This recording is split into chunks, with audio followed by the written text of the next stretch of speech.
Ho, ho, ho! Bienvenue à la prescription avec Dr. Fred Lambert. Oui, c'est Noël, ou du moins c'est Noël pour certains, vous êtes le lendemain de Noël, ou vous êtes, excusez-moi, peut-être que pour vous, ce n'est pas Noël, c'est juste une semaine normale. Joyeuse fête, joyeuse festivité. Reposez-vous, du moins... Essayez de vous reposer. On est là aujourd'hui pour vous donner, un épisode de grande qualité. Je voulais garder, c'est un épisode bonbon avec un invité incroyable. Mais avant ça, je me suis dit, c'est le festival des top 3, des top 5, 10, 15, 20, nommez-les. Si vous amusez à regarder les journaux un peu, il y a le moindrement, il y a des trucs sur le cinéma, tout ça.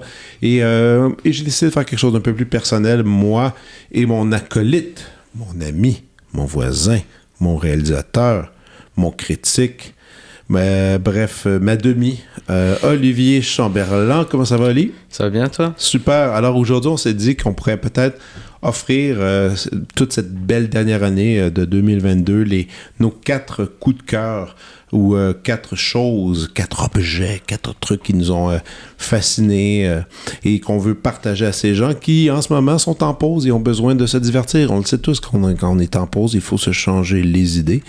Et on va y aller comme ça. Alors, lance une première suggestion, j'irai après. Pour ma première prescription, cette année, j'ai eu la chance de voir mon premier opéra qui s'appelait La beauté du monde. Que je n'ai même pas vu, je suis extrêmement jaloux. Ouais. Mais je sais pas si elle joue encore. Non, souvent ces opéras-là sont sur des courtes durées parce que c'est tellement cher comme production, tu sais, avec l'orchestre, les chanteurs, tout ça, ils peuvent pas aller si longtemps dans le temps, mais du moins, ça a été très populaire, très apprécié par la critique. Alors, toi, c'était ton premier? Oui, c'est ça. Donc, c'était mon premier opéra. Puis, ça raconte l'histoire du sauvetage des œuvres du Louvre pendant la Deuxième Guerre mondiale. C'était super le fun. Mais puisque c'était mon premier et mon seul opéra que j'ai regardé pour l'instant, je pense que je pourrais pas trop en parler objectivement avec beaucoup de certitude. Mais ce que je peux vous dire, c'est que j'ai beaucoup aimé mon expérience. Les décors et la musique m'ont beaucoup marqué parce que ils étaient tous les deux grandioses. La pièce comportait même des effets visuels que j'avais jamais vus de ma vie, en vrai, ce qui a participé à l'accroissement de mon émerveillement. Je sais pas si un jour ils vont la refaire ou vous pouvez avoir la chance, c'est ça. Je pense que dans tous les opéras comme ça qui sont des créations, tout le monde souhaite que ça revienne un jour. Là, évidemment, c'était une première, c'était fait. Puis, à vrai dire, je trouve que c'est cool que ta première expérience d'opéra, c'était avec ça, parce que si t'étais allé avec quelque chose d'un peu plus ancien, avec du Mozart, c'est très bien aussi, c'est très beau aussi. Sur un sujet qui est un peu d'actualité comme ça, avec la musique d'ici, composée d'ici, ça pouvait pas être meilleure expérience, mais ma question est la suivante, est-ce que tu as déjà aimé, est-ce que les comédies musicales, c'est un style qui te dérange ou tu es capable d'accepter du texte chanté? Je sais pas, les comédies musicales, pour être honnête, j'en ai pas beaucoup regardé, mais ce qui m'intéresse surtout, c'est que je vois quelque chose de très différent entre les deux, et dans ma tête, un opéra, c'est quelque chose la musique que je préfère. J'ai de la misère à accrocher à toutes sortes de musique classique. Il y a des musiques, des morceaux que j'aime bien écouter et d'autres qui m'accrochent un peu moins. Mais l'opéra, dans tous les cas, je trouve qu'il y a comme cet effet grandiose qui m'aide à aller plus loin dans mon écoute. Cool, je suis content de l'entendre. Excellent, de l'opéra. Écoute, j'en ai même pas d'opéra sur ma liste, imagine. Pour ma part, je savais pas trop me diriger avec la musique. Alors, j'ai décidé de faire quelque chose de très simple. C'était d'aller voir ma liste d'écoute et voir qu'est-ce que j'ai écouté le plus en cette dernière année.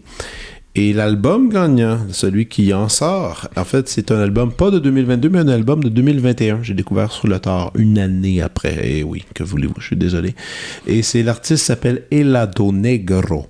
C'est son nom et son album s'appelle Far In. C'est un artiste qui est établi, en fait, à Los Angeles, qui d'habitude mélange langue en espagnol, mélange anglais. C'est un espèce de truc hybride. Et son album Far In est peut-être le truc le plus planant, touchant, très californien dans le style, mais en même temps avec une couche de subtilité qui est présente, des sonorités qu'on n'est pas habitué d'entendre tant que ça. C'est pas très commercial, mais une fois que vous appuyez sur la première piste qui s'appelle Wake Up Tomorrow, je vous jure, la journée part mieux, le lever de soleil est 1000 fois plus beau, tout change dès cette première écoute. Et l'album et toutes les autres pistes ensuite qui suivent, vous allez devenir littéralement dépendant affectif, et ce n'est pas une blague. Dans mon cas, ça représente cette année, si on regarde sur mes chiffres, ça représente 102 écoutes. Ça, c'est sur d'album. Spotify, l'espèce de... Ouais, Spotify, iTunes, vous pouvez l'acheter, vous pouvez le downloader, vous pouvez avoir le vinyle si vous voulez. C'est un album qui m'a marqué, qui m'a habité toute l'année et qui continue encore. Imaginez, ça fait beaucoup de temps. Des fois on tombe sur un album et on dit « Ah, c'est bien ». Puis ça reste 2 semaines, puis même pas. Mais celui-là, non, lui, j'ai l'impression qu'il va être encore avec moi pendant longtemps. Il a besoin de me faire vivre encore d'autres choses et de me faire regarder des situations différemment. Donc, autant quand je fais du sport que juste pour réfléchir ou me changer les idées ou faire de la vaisselle, je les fais jouer. Alors, voilà pour ma première suggestion. Une deuxième suggestion, Oli. Ouais, pour moi, pour ma deuxième prescription, ça concerne le dernier film de Alejandro González Iñárritu. Donc, le film Bardo, fausse chronique de quelques vérités, qui est disponible sur Netflix. Oui, depuis maintenant quelques temps. Moi, je n'ai pas encore eu la chance de l'écouter, mais toi, tu fais partie des mots, t'as dit chanceux, qui sont allés le voir en premier sur le grand écran. Oui, je suis allé au cinéma du Parc, ils le présentaient, et puisque c'est une production de Netflix, c'est eux qui produisent le film, ils sortent quelques temps plus tard. Plus tard, attends, il avait sorti... Oui, ils l'ont sorti. Moi, j'étais allé le voir en novembre, et ils l'ont sorti sur Netflix...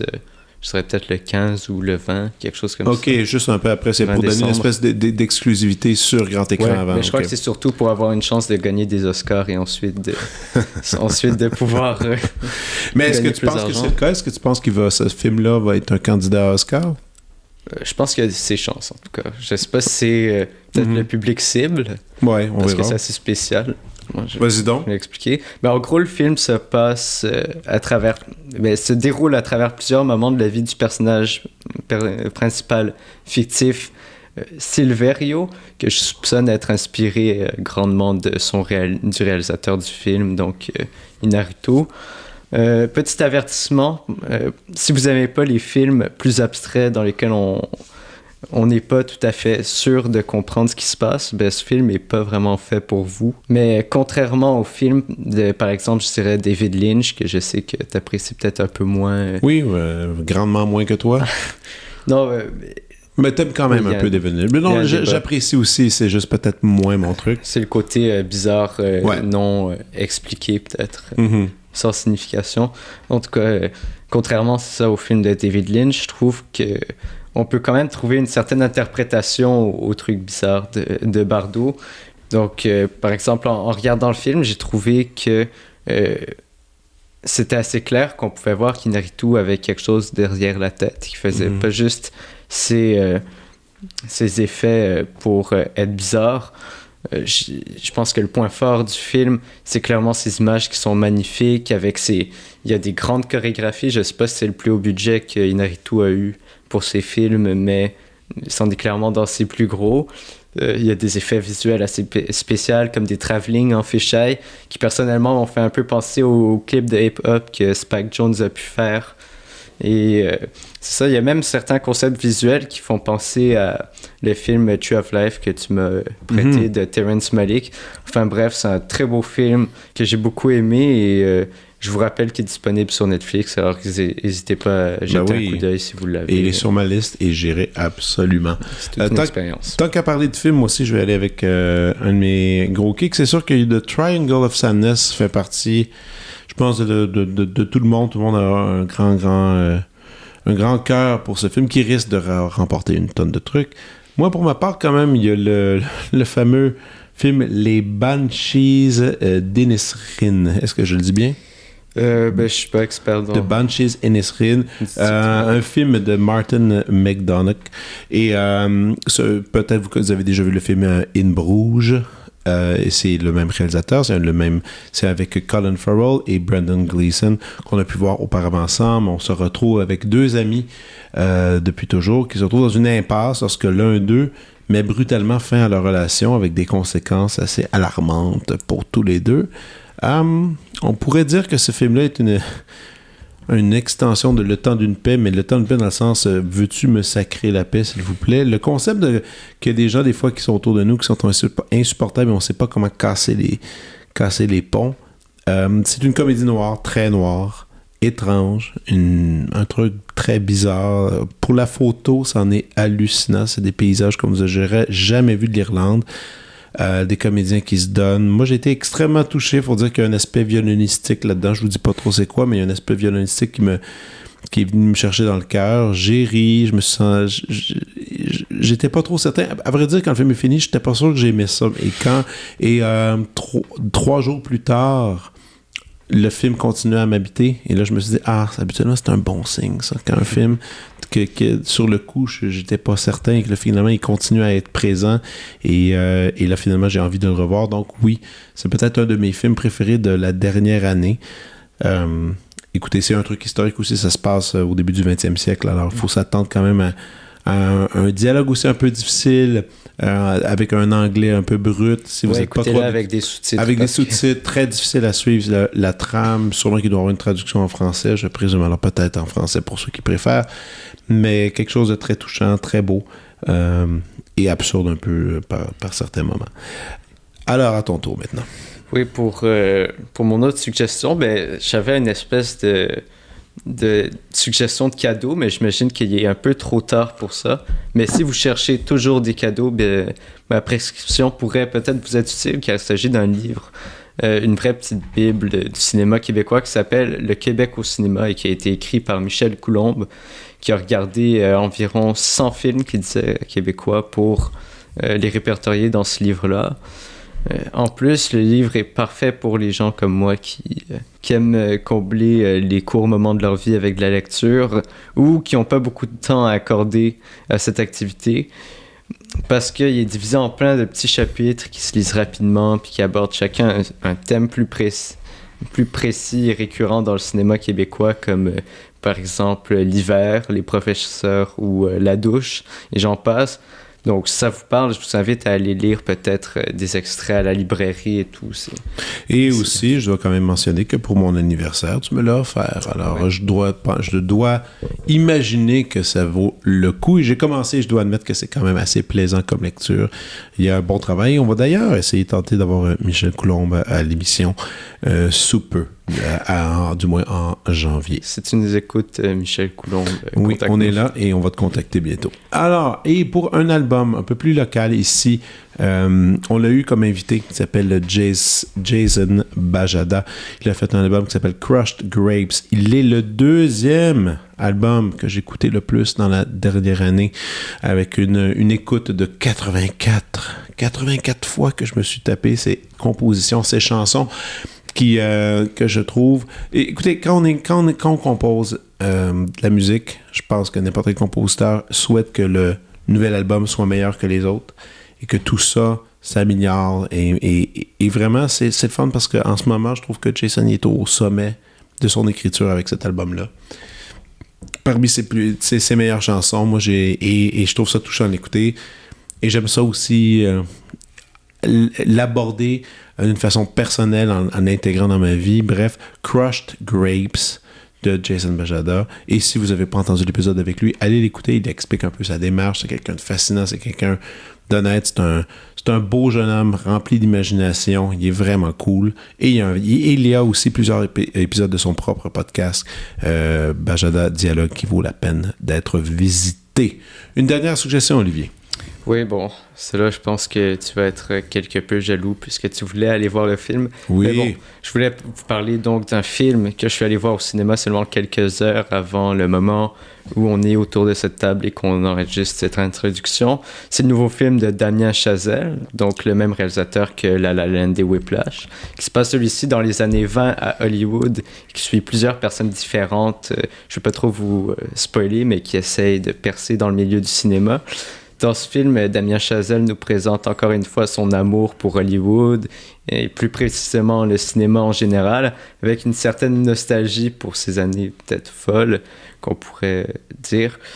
Comme d'habitude, la musique est très présente dans le film, mais aussi incroyable et sûrement même une des meilleures bandes-son que j'ai entendues depuis un moment.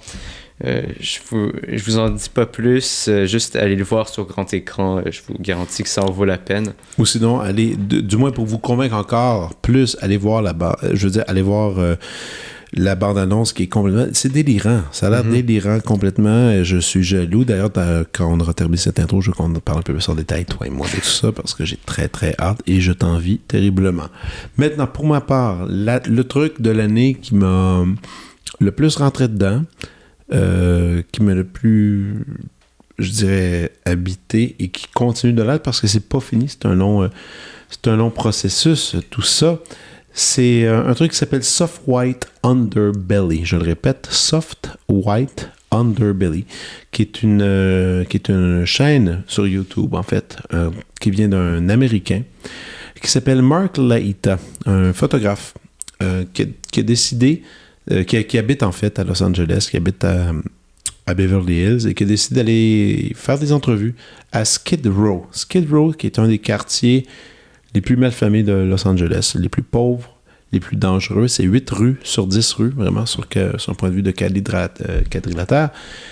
Et on y retrouve, qu'est-ce qu'on y retrouve? Des gens qui n'ont pas de maison, des gens qui vivent dans des voitures, des travailleurs du sexe, des gens qui sont addicts à la drogue, à l'alcool, des gens qui sont des membres de gangs de rue, des pauvres, des gens qui ont des problèmes de santé mentale, et des gens qui ont vécu de l'abus, et qui sont pris dans ce quartier-là, qui sont pris pour vivre là, où la police n'a pas vraiment de pouvoir, parce que c'est un peu le chaos. Laïta a eu l'idée de prendre 1 000 $ par jour dans ses poches et d'aller là, et de présenter de l'argent à ces gens, pour essayer de les convaincre, de les amener dans son hangar, où il fait des entrevues en noir et blanc, tout est en noir et blanc, et de leur poser des questions sur leur trajet de vie, tout ça. Donc, il en fait environ 8 à 9 entrevues par jour. D'environ une demi-heure là, pour la majorité, dépendamment du sujet, et il dit que parmi ces entrevues, il en garde une environ, qui est décente, tant dans le propos que dans le vocabulaire utilisé pour le comprendre. Si vous allez explorer, il y a plus de 2000 vidéos sur son YouTube channel, qui existe maintenant depuis 2016. Moi, j'en suis... Je ne veux pas dire le terme amoureux, mais j'en suis vraiment dépendant. Je regarde ça et maintenant, quand je regarde la fiction, je la trouve inintéressante. C'est quelque chose... quand on dit que la réalité dépasse la fiction, ici, c'est le cas. C'est des histoires qui n'ont aucun sens, qui sont tristes, traumatisantes, parfois inspirantes. Ça va dans tous les sens. C'est de l'émotion brute, il n'y a rien qui est acté. Oui, il y a de la souffrance, mais il y a aussi...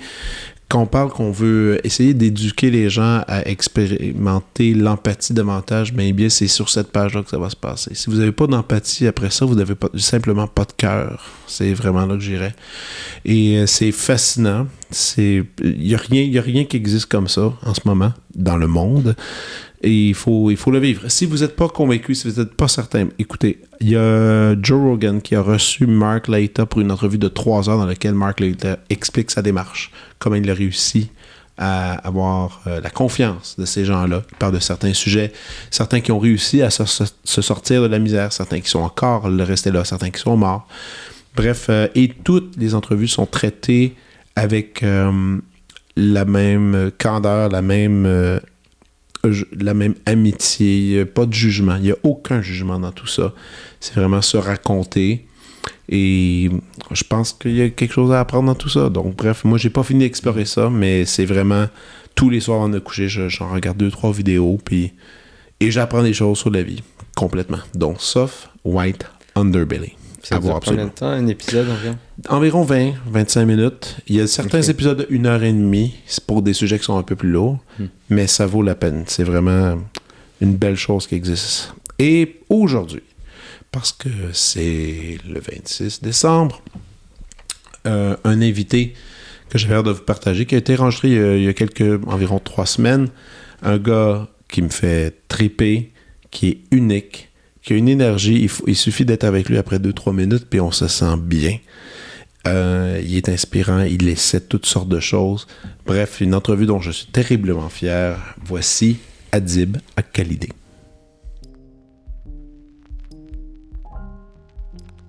Dès sa sortie à l'École nationale de l'humour, Adib Al-Khalidi travaille autant sur scène que dans les coulisses à titre d'auteur. En 2013, il remporte l'Olivier Révélation de l'année au gala Les Oliviers et parcourt la province du Québec pour y représenter son tout premier one-man show « Je t'aime ». Suite à cette tournée, il se retrouve à la tête de plusieurs projets de séries web, tels que Avoir l'air de et Pose Kawa, à titre de réalisateur, scénariste et comédien. En 2015, la série 7 $ par jour, dont il est co-concepteur et co-scénariste, est diffusée sur la plateforme tout.tv. Et on peut le voir sur les ondes de Télé-Québec dans la série Like Moi, ainsi que sur les ondes de VRAC à titre de chroniqueur à l'émission Code G. En 2016, Al-Khalidi est un des cofondateurs du festival Dr Mobilo Aquafest, un festival d'art alternatif basé sur un modèle d'affaires de coopérative. Adib Al-Khalidi réalise ensuite en 2018 son premier long-métrage, une tragicomédie socio-financée portant sur la maladie mentale. Le film remporte le prix de la révélation de la meilleure interprétation et le Galet d'or pour le meilleur film au Festival de films canadien de Dieppe. Toujours en 2018, il décroche un rôle dans Mathias et Maxime, film réalisé par Xavier Dolan, qu'on retrouve dans la sélection officielle de la 72e édition du Festival de Cannes. En 2019, il fait partie des 4 humoristes québécois choisis par Netflix pour présenter un spectacle dans la série humoristique du Monde. Et en juillet, il anime son premier gala Juste pour rire. Il annonce en 2020 la sortie de son premier projet musical intitulé Les Cœurs du Mal. Il recevra sa première nomination au Gala de la Disque 2021 dans la catégorie Album de l'année alternatif. Il sort un nouvel album en 2022 sous le titre Pour tuer le temps. Adib Al-Khalidi est actuellement en tournée pour son 3e spectacle solo, Québécois Tabarnak, et travaille sur de nombreux projets d'écriture et de réalisation en cinéma, en télévision et en musique. Il sera en spectacle les 6 et 7 janvier 2023 à la salle Wilfrid Pelletier de la Place des Sarts. Chers amis, voici mon entretien avec Adib Al-Khalidi.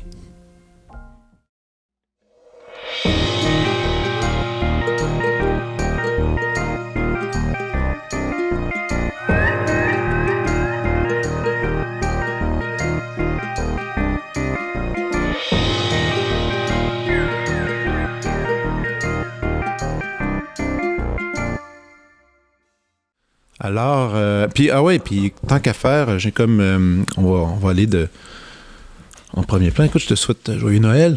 Hey, joyeux Noël. Parce que je vais sortir cet épisode-là le jour de Noël. Ben, en fait, non. C'est les lundis. Ah non! Ça va être le 26 décembre. Alors, joyeux Boxing Day! T'es-tu déjà allé dans un Boxing Day? Pas vraiment, non. Non? T'as jamais fait la file pour aller au Canadian Tire avoir des super rabais? Parce que là, il y a des gens en ce moment qui c'est ça, là, ils écoutent le podcast, ils font la file, ils attendent, ils se divertissent avec quelque chose. Écoute, si on peut accompagner des gens... on va aller dans cette ambiance, on va aller dans cette idée-là. On accompagne un Boxing Day. J'aime ça. Ouais, non, t'as jamais essayé ça? Ben... Je pense que j'ai déjà été, mais j'ai pas vécu l'affaire des longues files puis tout ça. Généralement, on va dans des magasins où... ça se passe ça se passe assez rapidement. Moi, c'est la même chose. Moi, c'est le temps des fêtes. Ma famille vient de Joliette, puis je vais à Joliette. Okay. Il y a un centre d'achat, puis je vais dans les magasins pour aller l'essentiel des bas, des sous-vêtements. Des affaires comme ça. Mais il y en a qui sont, tu sais, faire la file, en général, c'est la pire chose là, du monde. Ouais. Mais faire la file pour aller acheter des trucs, ou bien... Moi, la pire... T'as-tu déjà fait une file pour admettons, acheter des billets d'un show, un truc comme ça? Tu sais, il y avait une époque où est-ce que les gens, quand Pink Floyd était venu à Montréal, il y a des gens qui dormaient dehors. Ça, j'aurais fait ça. Tu l'aurais fait? Je l'aurais fait parce que je suis vraiment... Pardon. Ouais, pas trop. J'aime beaucoup Pink Floyd, mais tu vois, j'ai... je sais pas, la consommation culturelle est arrivée tard dans ma vie, fait que j'ai pas eu la chance d'expérimenter ça. Non, j'ai pas eu cette chance-là encore. Okay. Ben, peut-être aujourd'hui on me donne les billets, fait que tu reçois des invitations. Man, je pourrais pas vivre la partie de la vie où genre tu fais la file dehors. Et moi j'ai fait une fois, je m'en allais à Radio-Canada un matin super tôt faire une chronique un vendredi matin.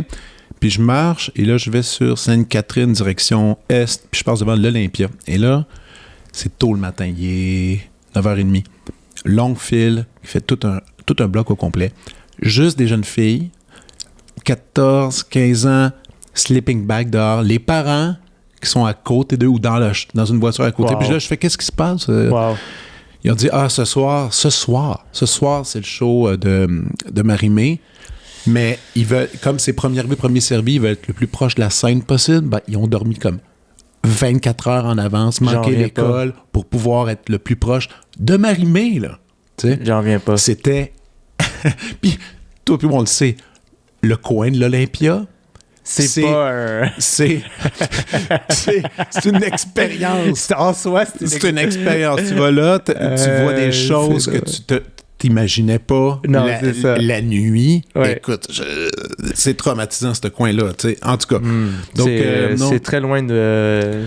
pour moi, c'est comme de la science-fiction. Entendre que tu peux avoir 14 ans, puis tes parents, ils vont t'amener... Ils vont t'encourager. Ils vont t'encourager. Je trouve... c'est tellement loin de mon expérience. Ben oui. Que... il y a une partie de moi qui a envie de dire c'est donc ben nice, tu sais, que dans le fond, on t'accompagne dans tes rêves comme ça.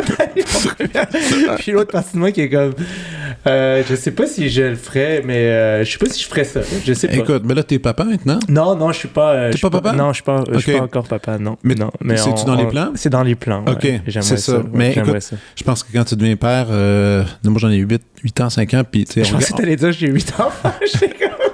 C'est donc bien propre chez vous pour quelqu'un qui a... C'est donc bien petit.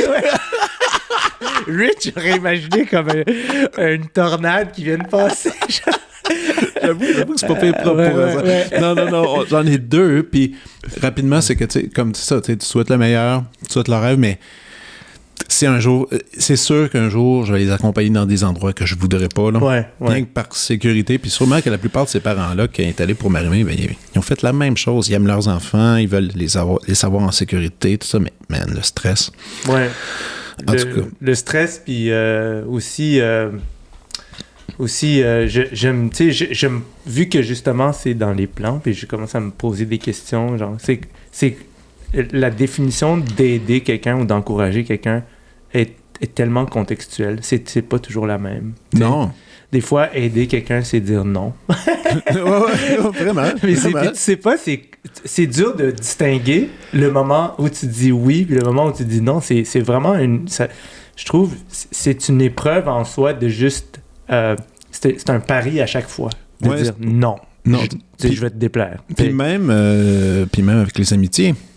Exact. Avec les amitiés, c'est encore pire. Je pense que le nombre de fois où tu dis, est-ce que je lui dis la vérité? Est-ce que je est-ce que je vais être un bon ami? Est-ce qu'il faut que j'aille dans cette zone-là? Puis la peur de détruire quelque chose. Le fameux non, là. Ouais. Le fameux non, il est compliqué un peu. Mais en même temps, faut l'assumer. Puis même professionnellement, tu sais, des fois, il faut dire non à un paquet de trucs, à des décisions. Puis... Mais tu sais, en tant que parent, parce que moi j'avais des parents qui c'était comme non, c'était la réponse à pas mal de tout. Fait que eux autres, c'était pas genre... C'était comme un nom de subsistance, là. C'est comme... Non, je suis comme... J'ai pas le temps pour des affaires. T'as pas fini de dire la question, est-ce que je pourrais... Non! C'était ça. Fait j'ai grandi de... Tu sais, je pensais que c'était ça, la vie. C'était genre, non pour tout, puis genre, il faut que tu te battes... Pour quelques oui. Pour un inch de quelque chose, c'est pour un pouce de quelque chose. Puis... En vieillissant, puis tu deviens un adulte, puis tout ça, puis tu réalises, non, finalement, genre, il y a vraiment du monde dans leur expérience, ils ont dit, moi, je vais aller voir Marie-Mé en première rangée, je vais me coucher devant l'Olympia, dans le quartier le plus pookie de Montréal. Puis mes parents, ils vont dire, ben ouais. Puis j'ai vraiment hâte. Moi, je veux pas être le genre de parent qui fait... qui réagit à ce qu'on lui a fait.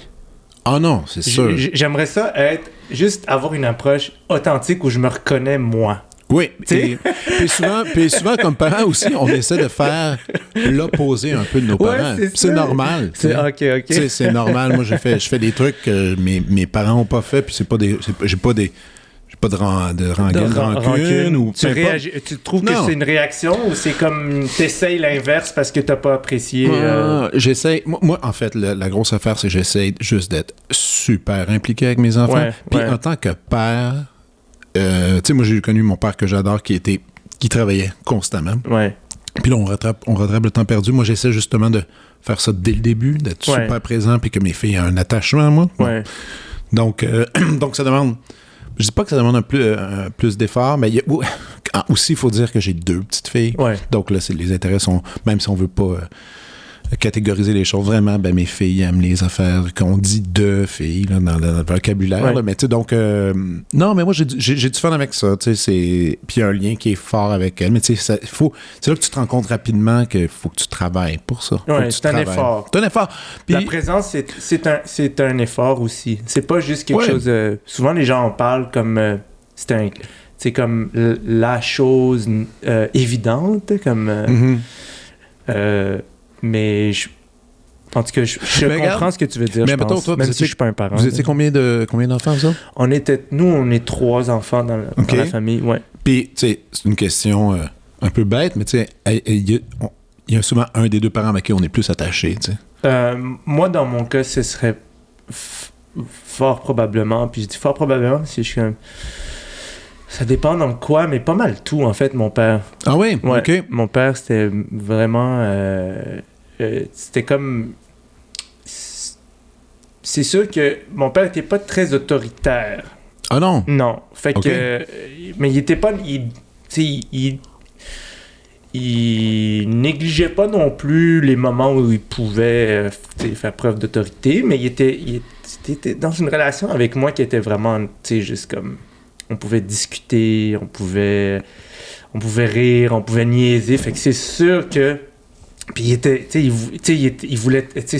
Au bout de 10 minutes de discussion, il cherchait une façon de me faire rire ou niaiser. C'était un esti de bon monsieur, là. Fait que c'est sûr que je trouve que j'avais un plus bel attachement. Ma mère avait la position un peu plus tough de genre, c'est surtout que mes parents étaient divorcés là, depuis que j'avais 11 ans là, fait que fait que elle avait les 3 enfants puis c'est comme la position un peu plus difficile. C'était garde partagée à Montréal ou Non, c'était pas garde, c'était même pas garde partagée, on était beaucoup chez ma mère, puis à partir de l'adolescence, quand j'ai commencé à être un peu plus un fucker, là j'allais chez mon père. Parce que mon père était chauffeur de taxi. OK. Puis il travaillait la nuit. Fait que... Ah ouais, il travaillait de nuit. Il travaillait de nuit toute sa vie. Ah, lui, il a tout vu, hein? Lui, il a tout vu, puis c'était... Puis moi, j'avais... moi, quand ça dépassait un peu les limites, là, mon comportement, je me retrouvais chez mon papa, puis là, j'étais comme... j'étais tout seul la nuit, fait que je passais beaucoup de temps tout seul. OK, ben oui, c'est vrai. Ouais, je passais beaucoup de temps tout seul. C'était-tu ta mère qui disait, OK, là, va donc chez ton père? Là. Ouais, c'était comme... tu sais, il y avait... Ma mère moi, j'ai grandi dans un quartier où, à sa défense, là, tu sais, beaucoup de gens tombaient du mauvais bord des choix puis de la route, OK? Puis... Mais c'était quel quartier encore, toi? J'étais dans ce qu'on appelle... j'ai grandi proche du Parc Painter à Ville-Saint-Laurent, OK? Donc, à Ville-Saint-Laurent, les gens qui viennent... quand même. Ouais, les gens qui viennent de là-bas, tu sais, on décrit nos quartiers par le parc à Ville-Saint-Laurent. Fait qu'il y en a qui disent j'ai grandi à Hartenstein, d'autres j'ai grandi à Painter. Fait que Painter puis Hartenstein, c'était pas mal les 2 parcs, les 2 piscines où... il y avait un petit peu plus de... C'était un peu plus rough pour certains, par moment. Puis ma mère voyait bien, puis toutes ses amies lui disaient, tu sais, comme... T'sais, elle avait des amis qui leur disaient, mais j'ai perdu mes enfants, là, à la rue, là. Fait que ma mère était en panique un peu par rapport à ça. Parce que tu sais pas comment... Tu sais pas nécessairement comment empêcher tes enfants de tomber dans les mauvais choix, là. Fait que quand mes comportements atteignaient une certaine limite de tolérance, là, tu vas chez ton père. Et je retrouvais chez mon père, puis chez mon père, j'attendais qu'il parte travailler, puis je sortais, mais j'allais me promener tout seul, tu sais, j'avais rien à faire, j'étais pas genre... Ah ouais. Aïe, aïe. Ouais. Wow. Ouais. OK, puis... Mais t'as encore quand même un semi-attachement à ce quartier-là, je présume. Oh mon Dieu, tellement. Mais tu sais, je veux dire, moi, je savais pas que c'était un quartier difficile avant de proposer à mes amis. Tu sais, j'avais des amis qui me disaient « Ah, je me cherche un appartement. » Je disais « Ah, mais va dans mon quartier. » Puis ils disaient « T'es-tu malade? » J'étais comme « Pourquoi tu dis ça? » Mais à quel âge, ça? Même il y a quelques années, là, il y a peut-être 6 ans, moi, je savais pas que... Non, je savais pas. Je savais pas. J'ai toujours... Moi, j'ai habité à Quartier-Ville, Côte-des-Neiges, Montréal-Nord, Ville-Saint-Laurent. J'ai habité aussi dans un quartier vraiment rough de Hull. Ouais, tu t'es retrouvé à Hull? Ouais, on a vraiment beaucoup... On a déménagé genre quasiment 10 fois entre l'âge de 0 puis 8 ans. Wow! Ouais, fait que ça fait des parcours un peu bizarres, puis... Ben, t'as pas le droit de t'attacher à grand-chose, ouais, j'avais pas d'amis, je changeais d'école à chaque année, puis je me faisais... tu sais, j'étais le nouveau de chaque école à chaque année. Tu sais, ben, pas à chaque année, mais tu sais, ça arrivait quelques fois, puis... Faut que tu te tiens solide. Faut que tu sois solide. Exact. Je le réalise aujourd'hui, là, tu sais, que c'est quelque chose sur lequel... je dirais pas que tu as un désavantage, parce que tout vient avec son inverse proportionnel. Ouais. Il y a des avantages qui sont créés par ça, c'est-à-dire que j'ai pas peur de ben des affaires qui font peur au monde, parce que je suis déjà passé par des places qui étaient terrifiantes. Mais quand on est arrivé à Ville-Saint-Laurent, pour moi, c'était juste vraiment nice, parce que c'est devenu ma maison. On a pu déménager. On était juste à la même place, puis... fait que moi, j'ai toujours perçu ça comme ma maison, puis oui, il y avait des bagarres, il y avait des trucs comme ça, il y avait des trucs, mais pour vrai, tu sais, comme 98% du temps, le monde était vraiment juste nice. Puis tu disais qu'il y avait des mères qui disaient à ta mère, j'ai perdu mes enfants dans cette vie-là. Toi, t'as-tu perdu des chums, des amis? Ah ouais. T'en as eu? Ouais, moi dans le fond, mes meilleurs amis, ils étaient dans une famille d'accueil dans mon immeuble, dans le fond, dans l'immeuble à côté du mien. Puis on était devenus tellement proches. Puis c'est vraiment une histoire incroyable. Un de mes amis, de ces 3 amis-là, c'est Jonathan, qui a la vie la plus juste comme inspirante là, que j'ai vue dans ma vie. On est encore amis aujourd'hui. Là. On est devenus tellement proches à l'âge de 10 ans à peu près, jusqu'à l'âge de 16 ans.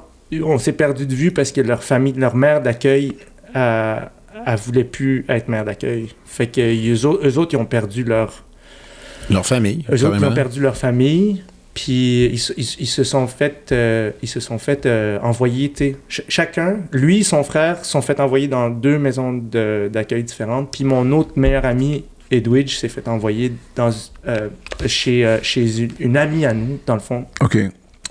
On avait une sauveteur. Là, je rentre dans les détails. Non, c'est quand même...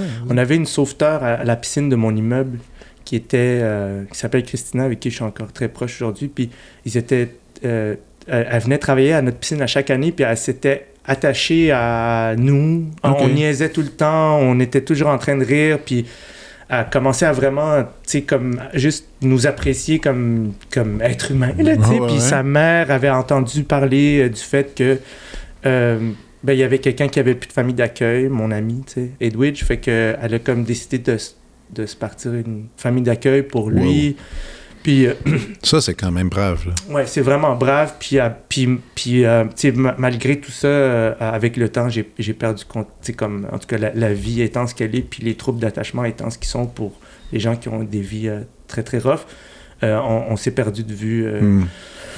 Moi, puis un de mes meilleurs amis, dans le fond, Edwidge. Fait que, mais j'ai gardé contact avec Jonathan puis Gary, qui sont, OK. tu sais, dans le fond, fait que, tu sais, oui. Puis ils se sont... Je veux dire, la vie est meilleure pour eux maintenant. Ben, comme je te dis, tu sais, Jonathan, là, c'est... Jonathan, j'ai même fait un podcast avec lui il y a 2 ans parce qu'on avait, tu sais, on avait une... Je ne me rappelle plus c'était quoi exactement, mais il s'est même ouvert sur... tu sais, Jonathan, il était présent à côté de Freddy Villanueva quand il jouait avec lui au dé. Oh. Ouais, c'est ça. Fait que c'est une vie, tu sais, c'est une vie exceptionnelle. C'est ma plus grande inspiration. Là. Avec quelques traumatismes. Avec des traumatismes, mais je te dis aujourd'hui, c'est comme, tu sais, c'est comme, je pense que les gens ont aucune idée à quel point on peut transcender notre condition, puis dépasser les épreuves, puis devenir quelqu'un ou des gens avec capables de beaucoup de bonté puis de bien. Aujourd'hui, il est infirmier. Ah ouais, quand même. Il est cadre dans un CHSLD. Il gère des équipes, il aide les gens. Il est extraordinaire, là, tu sais. Puis c'est ça, c'est comme... Ouais, je viens d'un quartier un peu rough, mais quasiment tout le monde que je connais ont transcendé leurs épreuves. Puis c'est vraiment... Pour moi, c'est des grandes inspirations. Mais ça revient au truc que tu disais, justement, déjà que très jeune, tu déménageais. Ouais. Et que je disais, ben, tu sais, il faut que tu te tiennes. En fait, tu apprends à dompter la peur, tu sais. Ouais. Tu apprends à dompter la peur de l'inconnu. Ouais. Puis s'il y a bien quelqu'un qui s'amuse dans l'inconnu, c'est toi, tu sais. Parce que moi-même, non, mais c'est quand même vrai, tu sais, je reviens pas encore pour le... Allons un peu dans tes projets, ça te tente? Ben oui. Pour tuer le temps, tu sais, ce disque-là qui est sorti. Premièrement, faut le confesser, tu sais, je suis beaucoup ta carrière depuis les débuts, mais tu sais, des fois, on en manque des bouts. Je savais même pas que tu faisais de la muse. Oh. Moi, je l'ai appris là, mais je savais que... là, j'ai appris que tu avais fait un album il y a 2 ans, que là, finalement, je t'allais écouter. Mais j'écoutais le disque, je me disais, mon Dieu, c'est super bon, c'est bien fait, c'est bien écrit. Je connais pas tant les gens qui sont derrière la réalisation de tout ça, mais ça, c'est un projet, tu t'es lancé là-dedans, où la musique, elle a toujours été là parallèlement? Non, ça n'a jamais été là. Donc, t'as fait, moi, je me lance. Pas comme ça exactement, c'est parce que, dans le fond, moi, j'ai commencé à faire de l'humour parce que sinon, j'allais tomber dans la criminalité. Okay?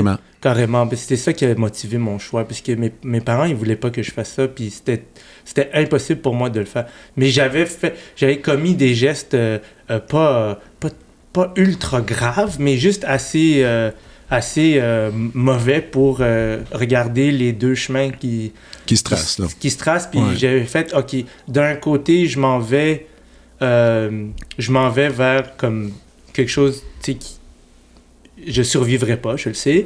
Puis de l'autre côté, je vais tuer mes parents par ma décision. Dans ma tête, j'avais juste 2 options. Okay? Je vais tuer leurs rêves, leurs ambitions par rapport à moi. Tu sais. Ouais. Puis j'ai décidé que c'était ça que j'allais faire, que j'allais détruire leurs rêves parce qu'ils avaient pas. C'était ça ou c'était l'autre affaire. Ou c'était pire. C'était pire. Ouais. Puis j'ai commencé à faire de l'humour. Je veux dire, moi, je me suis fait calisser dehors de chez nous là, quand j'ai dit que j'allais faire ça. Fait que j'avais plus de. Tu sais, c'était pas. C'était vraiment... Fait que moi mais c'est difficile à comprendre de penser que c'est un métier aussi, tu sais. Oui, non, moi je juge pas. Tu sais, ça fait partie de l'épreuve de tous et chacun d'avoir des moments où tu comprends pas comment les autres se comportent, puis de pas nécessairement poser un jugement bien ou mal, tu sais. Exact. Parce que avec le temps, je réalise que c'est pas de mes astis d'affaires. Pourquoi les gens ils se comportent comme ils se comportent. Moi, je peux juste dealer avec mes décisions puis mes choix. Là. Ça m'a pris tellement de temps de comprendre ça dans la vie. Puis moi, j'ai commencé à faire de l'humour. Puis dans la... Je pense que dans la mécanique inconsciente de cette espèce d'affranchissement, il y avait un « si je réussis pas, je vais mourir ». OK. Si je me rends pas quelque part, je vais mourir parce que j'ai déjà tué les 2 personnes qui m'aiment le plus. Mm-hmm. Fait que c'était comme... Je donne tout, là. Je donne tout, puis j'étais rendu en tournée avec Je t'aime, le premier show, puis tout le monde voyait un arabe arriver en humour, puis tout le monde s'était dit... On disait des choses comme « c'est le prochain Rachid ». C'était ça les premières phrases? Ou même... Moi, j'ai entendu ça tout le temps. Puis les critiques aussi, ils disaient ça? C'était comme... Pour le monde, c'est juste logique. Un arabe égale un arabe. Ouais. Fait que Rachid était un arabe, moi je suis un arabe, sauf que n'importe qui nous connaît... Stylistiquement, c'est pas la même chose au niveau... Je pense qu'il est bien plus extraverti que moi. Moi, je suis un introverti. Je passe tellement de temps dans ma tête à juste comme... penser à des affaires qui sont proches de mes sentiments plus que autre chose. Fait que je suis pas tant dans la générosité que Rachid a de juste comme tu sais, il y a un fun qui... Moi, mon fun, c'est plus de plonger dans mes émotions, tu sais. Ouais, non, c'est vrai. Non, puis, mais c'est bien, c'est bon comme tu le décris. Puis c'est vrai que Rachid, écoute... Mais cela dit, tu pourrais le faire aussi, mais je pense que tu le choisis volontairement de ne pas le faire. Rachid, il est très physique. Oui, c'est ça. Il y a comme vraiment une générosité dans l'acte. Dans le corps, dans le geste. Ouais. Mais toi, puis je t'ai déjà vu quand même prendre la scène physiquement. Oui. T'es capable de le faire. Je suis capable, mais je dirais que la racine de ce que je fais, c'est plus centré sur qu'est-ce que je ressens. Sur les idées. Ouais. J'ai ressenti quelque chose, puis là, j'essaie de le traduire. Mais là, tout le monde essaye de me vendre ou je sais pas quoi. Là, j'ai 24 ans. Là. Je sors de mon quartier. Je t'aime, t'aime, c'était 24 ans, ça. Ouais, j'ai 24. T'sais, je sors de mon quartier. J'ai jamais chillé avec... j'ai juste... Dans ma vie, j'ai juste chillé avec des... comme mon écosystème. Ouais. C'est un écosystème que personne connaît. Là. Les Québécois connaissent pas cet écosystème-là. Il n'existe pas dans les médias. Il n'existe nulle part. C'est la classe populaire, c'est pas juste, pour moi, c'est pas une affaire d'immigrants, là, c'est une affaire de classe populaire. La classe populaire n'existe pas dans les médias québécois parce que ça intéresse pas. En fait, je pense que ça terrorise les gens qui ont du pouvoir de être confrontés à toute leur ignorance par rapport à la classe populaire. Parce qu'ils ont pitié de cette classe-là, fait qu'ils préfèrent la cacher, l'ignorer. Puis moi, je sors de là, puis je connais pas vraiment les codes de la classe médiatique, puis je connais pas vraiment les codes de... Ouf. Ah, vous, hein?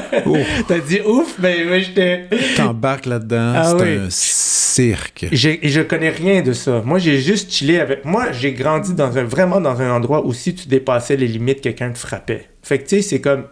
C'était ça, mon écosystème.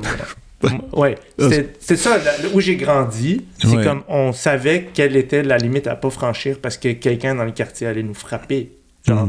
Fait que tu te comportais d'une certaine manière pour pas te faire frapper. Puis là, j'arrive dans un milieu où genre personne frappe personne, mais tout le monde lance des flèches. Tout le monde est chien. Tout le monde est chien, tout le monde lance des flèches. Puis genre je comprends plus rien en fait. Puis je pensais que l'humour allait sauver ma vie, mais finalement je me retrouve à devoir vendre des spectacles plutôt que faire des spectacles. Puis là j'ai décidé que genre à un moment donné je suis comme ça va pas bien. Puis mon refuge qui était l'humour fonctionne plus. Fait que je passe devant, je pense que c'est Steve's au Vieux-Port. Ouais. Puis je vois des guitares dans la vitrine. C'est ça, man. Pour vrai, c'est ça le chemin. Ouais. Puis j'ai pris une guitare. J'ai acheté une guitare en spécial. Puis je suis rentré chez moi. Puis j'ai commencé à écrire des paroles. Gosser. Apprendre. Ouais, j'avais déjà gossé par le passé sur des guitares, mais jamais de manière... je dirais, cohérente. Là. C'était juste comme du niaisage parce que je tombais sur des guitares. Mais là, j'ai vraiment acheté une guitare. Je suis allé m'asseoir. J'allais pas super bien. Fait que c'est sûr que j'ai senti que j'avais besoin d'écrire sans comprendre que j'avais besoin d'écrire. Je pouvais pas... Aujourd'hui, je pourrais le verbaliser puis encourager quelqu'un à mettre sur papier ses émotions ou juste ce qu'il ressent ou ce qui lui traverse l'esprit. Mais à l'époque, ça s'est fait intuitivement, puis j'ai commencé à juste comme écrire des textes, puis... dans lesquels t'es pas obligé d'être drôle. Dans lesquels je suis pas obligé d'être drôle, dans lesquels je veux pas être drôle, dans lesquels, tu sais, je veux dire, comme je le sens que il y a quelque chose à l'intérieur qui dit oui, genre c'est ça qu'il faut que tu fasses, puis jamais j'aurais pensé le partager avec le monde, mais la vie étant ce qu'elle est, j'ai été convaincu. Donc le premier disque vient un peu les chansons viennent un peu de cette période-là, au fil du temps, je veux dire, ça s'est accumulé. Ouais, exact. Je te dirais que le premier disque vient principalement de une énergie qui avait besoin d'être évacuée de l'âge de genre 25, 26 jusqu'à genre 28, 29 ans. T'sais. Et le deuxième, lui, il est sorti 2 ans après. Ouais, dans le fond, je sors l'album, on tombe en pandémie. C'est ça. Je suis en mix du premier album, puis la pandémie éclate. C'est ça. Puis là, je suis comme, OK. Qu'est-ce que je fais avec ça? Moi, je pensais que j'allais... Parce qu'il est sorti en novembre 2020. Donc là, déjà, c'est ça, 6 mois environ avant la Fait qu'en novembre sortie. 2020, moi, je suis déjà... Ça fait déjà quasiment 4 ou 5 mois que j'ai commencé à niaiser dans mon sous-sol, à juste des maquettes, parce que on a un studio, Mathieu et moi, Mathieu Mani, qui co-réalise l'album. Ouais. On a un studio à Montréal, mais pendant la pandémie, je restais dans mon sous-sol, puis je faisais des maquettes, puis je niaisais, puis j'envoyais ça à Mathieu, puis on en discutait. Puis quand j'avais assez de matériel, je suis rentré en studio, puis là, tu cannais les choses. Mais c'était un long processus. Comme apprendre à faire ma musique, ça va être un long processus. Puis je pense que ça l'est pour tout le monde, mais c'est comme... Je pense que c'est relativement faisable de dire je fais de la musique, mais de sentir que c'est ta chose, comme c'est ce que toi t'entends, c'est ce qui veut sortir.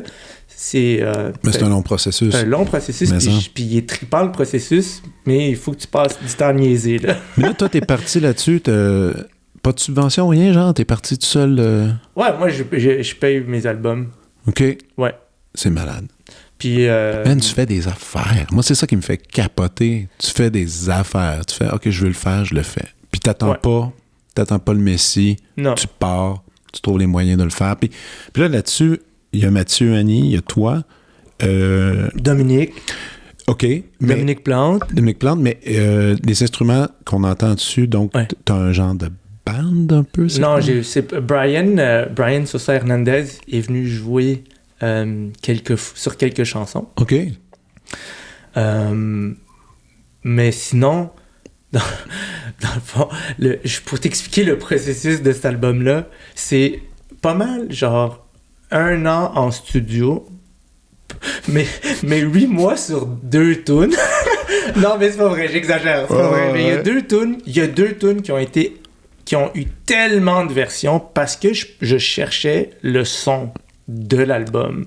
À travers ça. À travers les 2 premières tunes, puis je cherchais le son, puis quand j'ai trouvé le son, là on a commencé à inviter des gens dans le processus.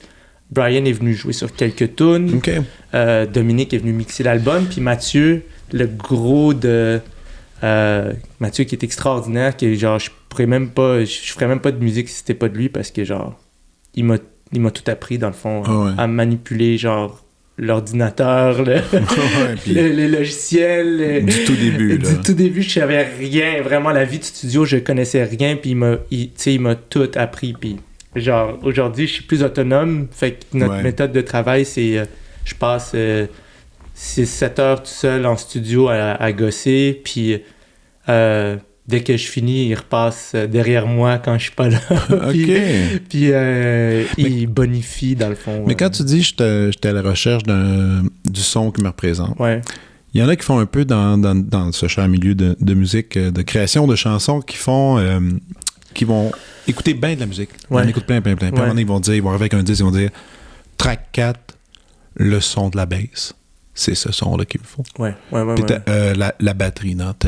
Toi, est-ce que c'était un peu ça ou c'était plus de gosser les mains dans les instruments? Les mains dans les instruments. Les mains dans les instruments, OK. Puis je pense que c'est autant, genre, c'est tellement le fun d'écouter de ce qui se fait, puis de se dire, waouh, j'adore ce son-là, j'adore telle affaire.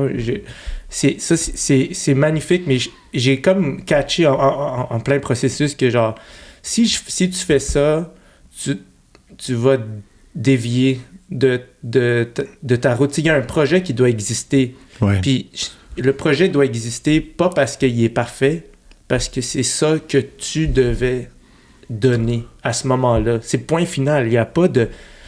Tu peux pas argumenter cette affaire-là. Puis moi, je fais pas de la musique pour gagner ma vie.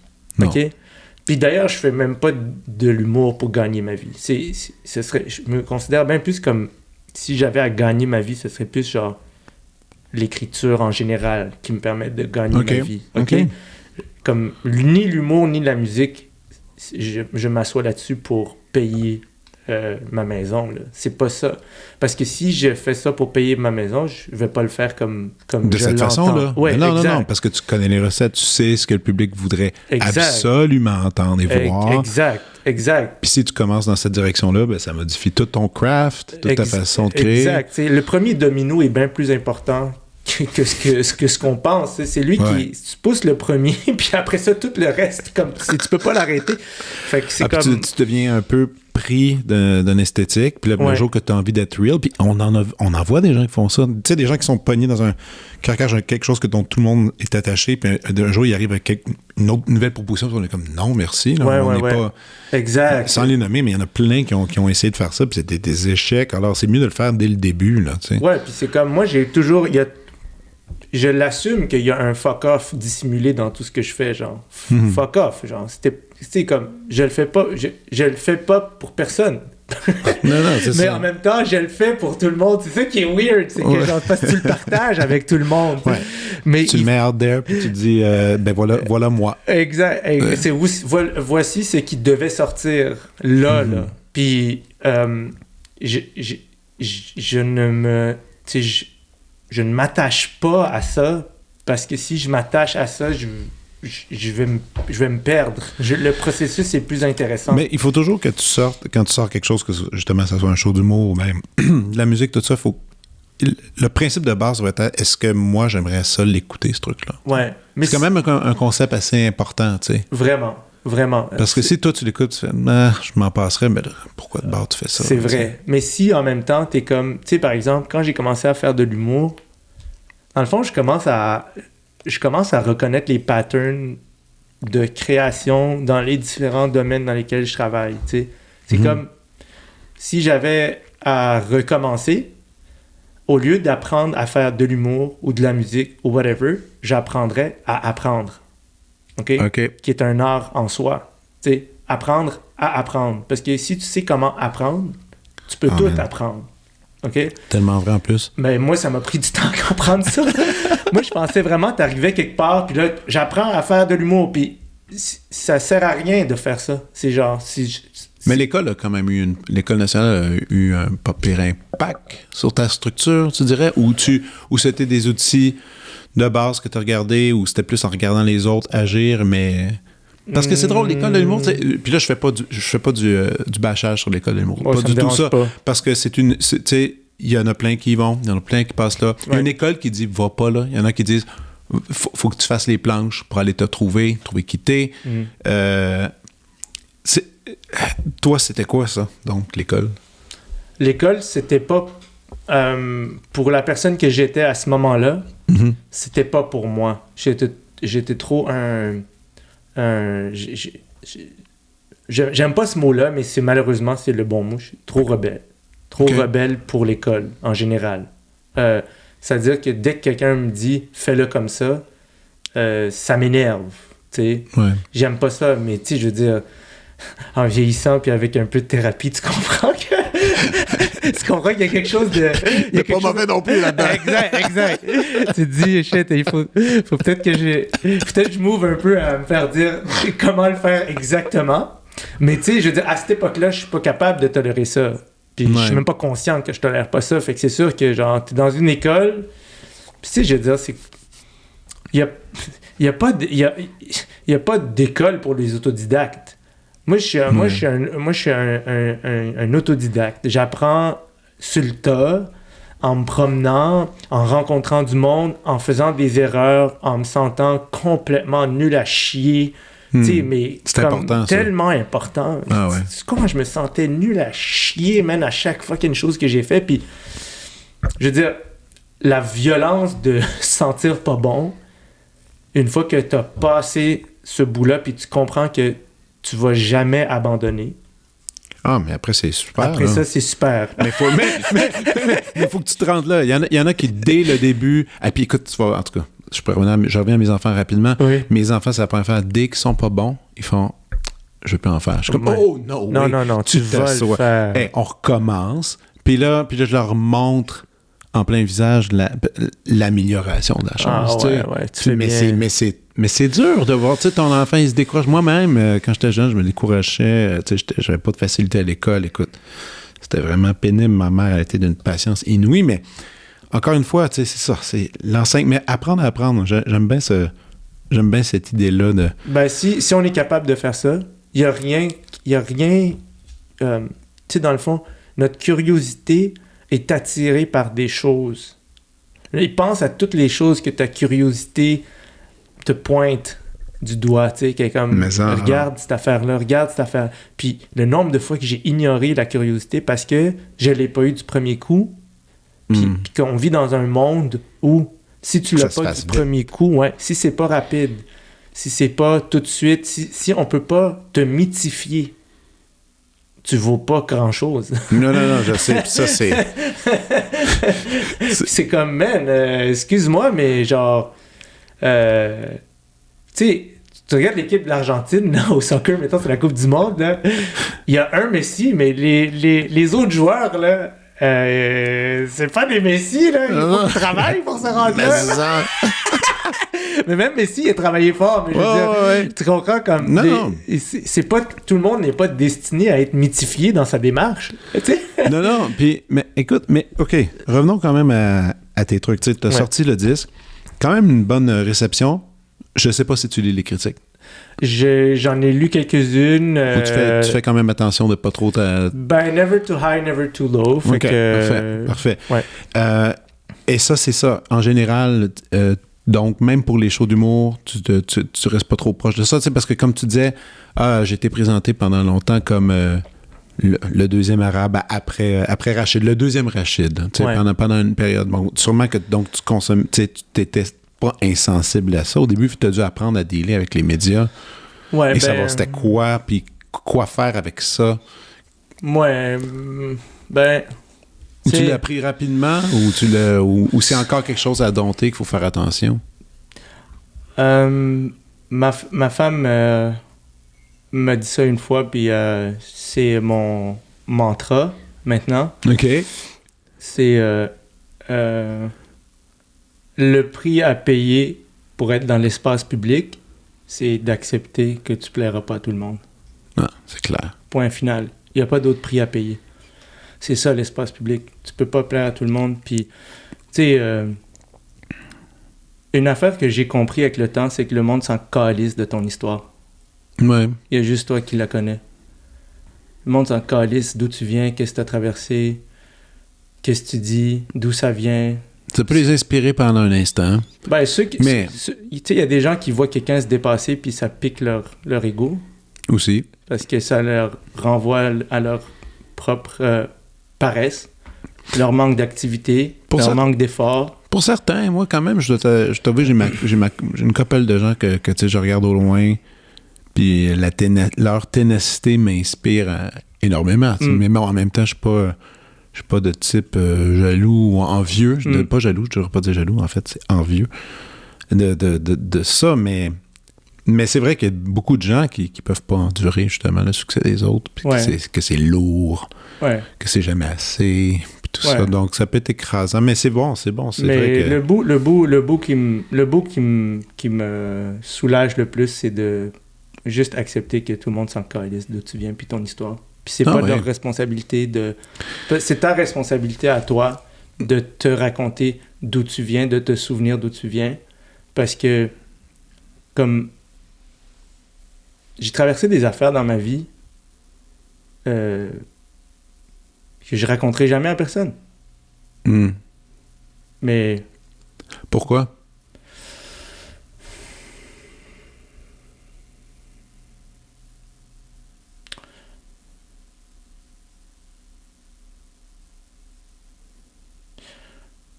C'est peut-être pour ça que j'aime créer.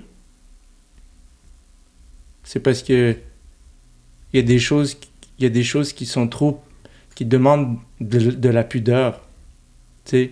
Puis je trouve que la création permet cette forme de pudeur-là, genre de distance aussi. Ouais, une distance, puis habiller mes expériences, puis ce que j'ai ressenti, puis le laisser émerger, tu sais, comme de façon peut-être plus théâtrale, Ouais. que de le dire upfront, parce que le contexte, c'est ce qui donne la valeur aux choses. C'est pas la chose elle-même, c'est le contexte. Ouais. T'sais, si on se met juste à raconter chacun les pires blessures qu'on a eues dans notre vie, ok, mais je veux dire, si je le fais d'une manière qui, moi, me demande du courage, puis me demande un soin, genre, faire du beau avec du lait, là, c'est comme une transformation. Il y a une transformation qui est nécessaire, t'sais. Fait que moi, mettons, quelqu'un qui... Je sais pas. T'sais, je pense que... Si la culture est en danger, parce que les gens disent ça. Beaucoup. Si la culture québécoise est en danger, si les gens qui s'expriment et qui écrivent en français le font dans une culture qui est en danger, ben moi, je pense que, genre, si c'est en danger, ben ça veut dire que, man, comme un artiste aujourd'hui ou une artiste, c'est un fucking soldat, là, de la culture, man. Tu comprends ce que je veux dire? C'est comme... Fait que moi, je me bats pour quelque chose qui est important pour moi, c'est-à-dire l'expression en français. Oui. Puis, si quelqu'un est pas down avec ma démarche, fuck off.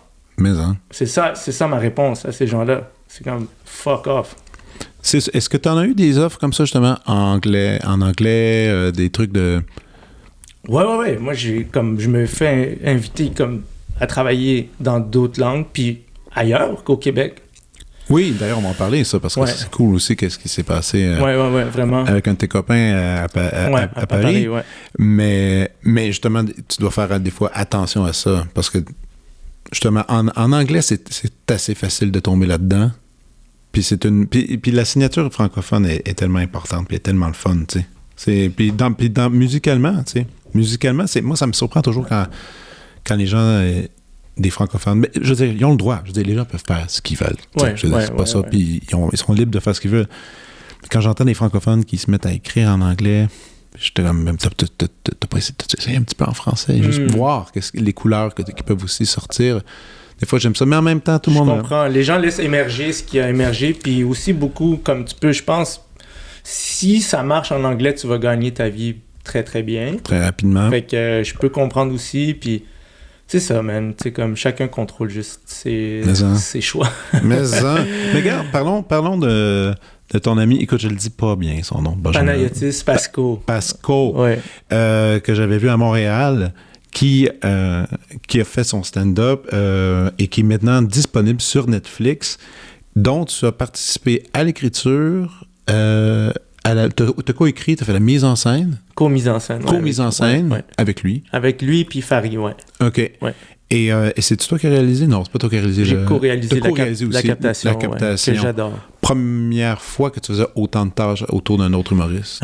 ouais, ça s'est fait sur tellement d'années que genre ça s'est pas vécu pas vécu comme un contrat puis 4 tâches, mais c'est ça. Ça s'est accumulé. Le show est le fun. Tu dois être quand même assez fier de ça. Ben moi, je veux dire, Panayotis, c'est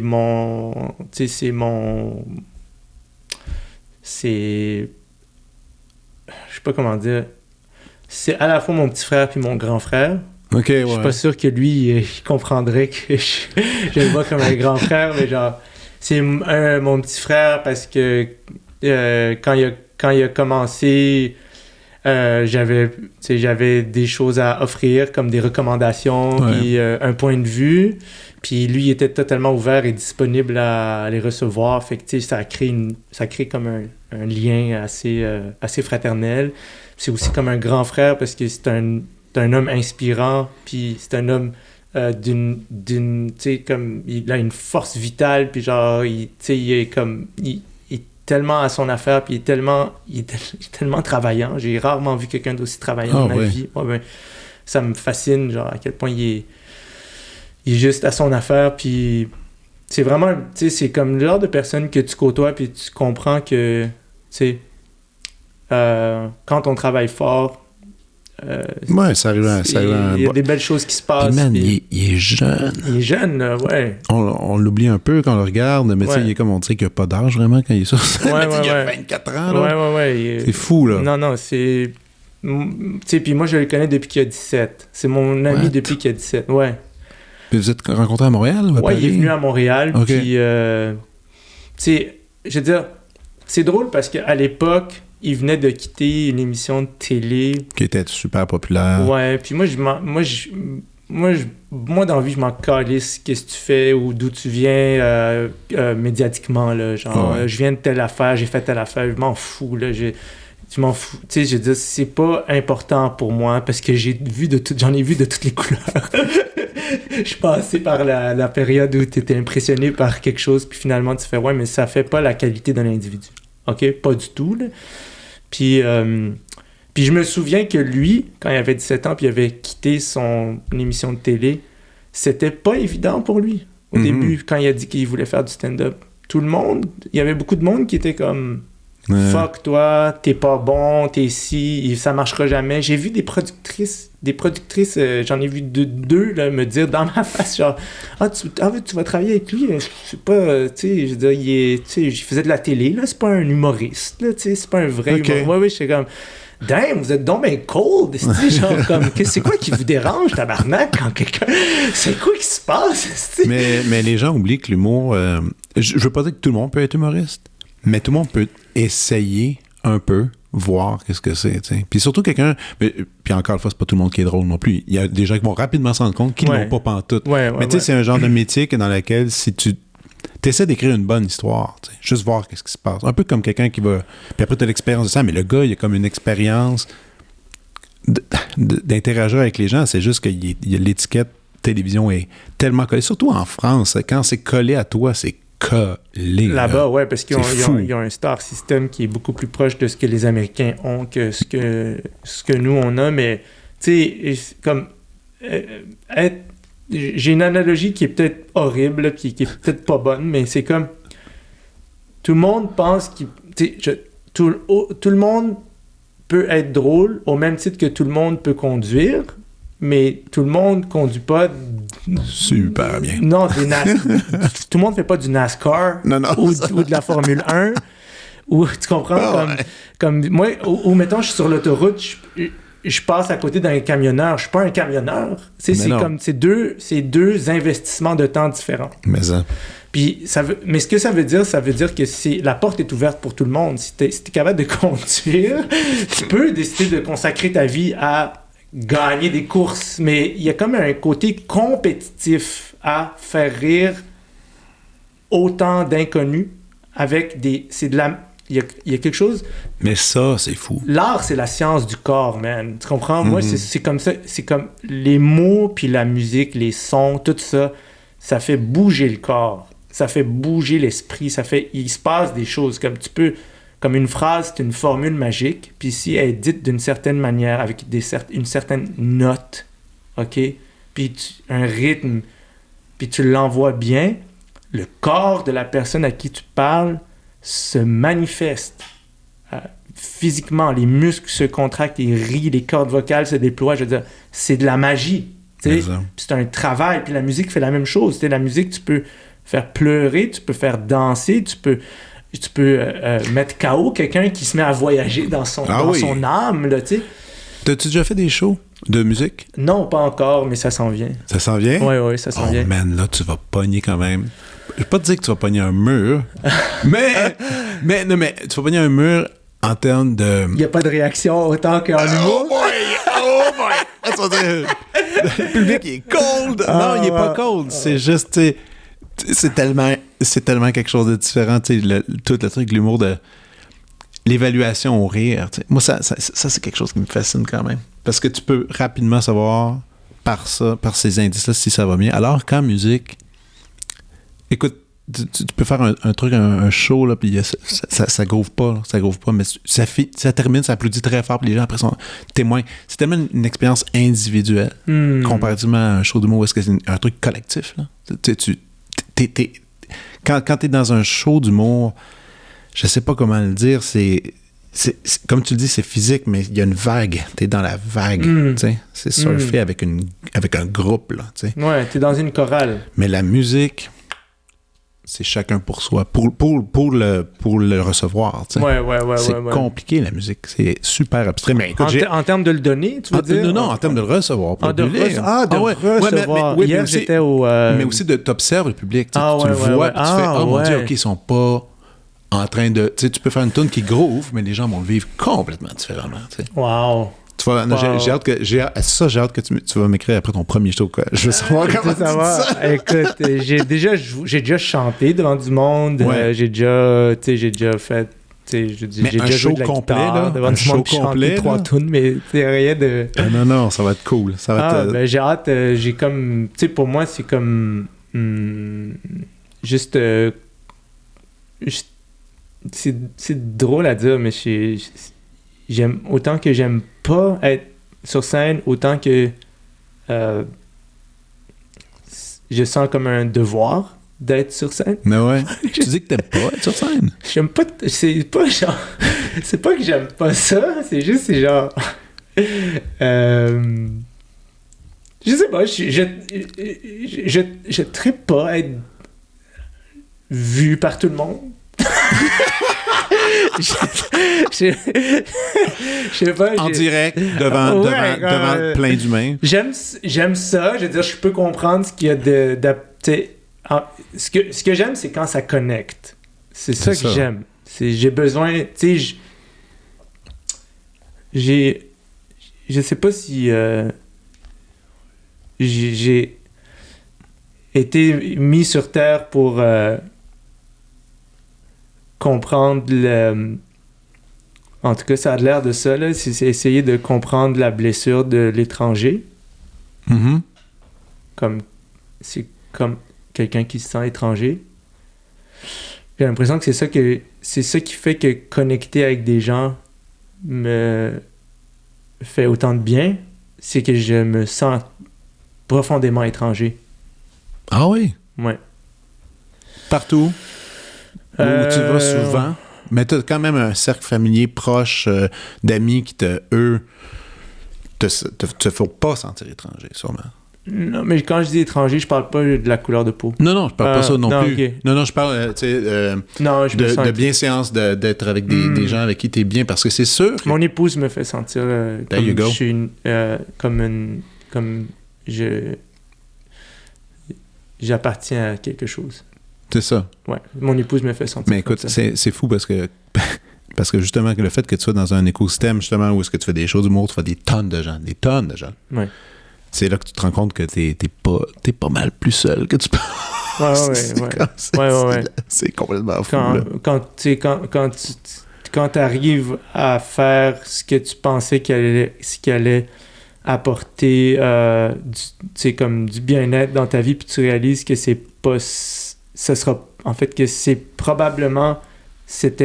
Ça faisait peut-être partie de ta route vers l'enfer pour vraiment comprendre à quel point tu étais dans le champ. Puis là, tu dois te réapproprier... Il y a une expression que j'ai beaucoup aimée, que j'ai vue sur Twitter l'autre jour, c'était « Don't kill what you hate, save what you love ».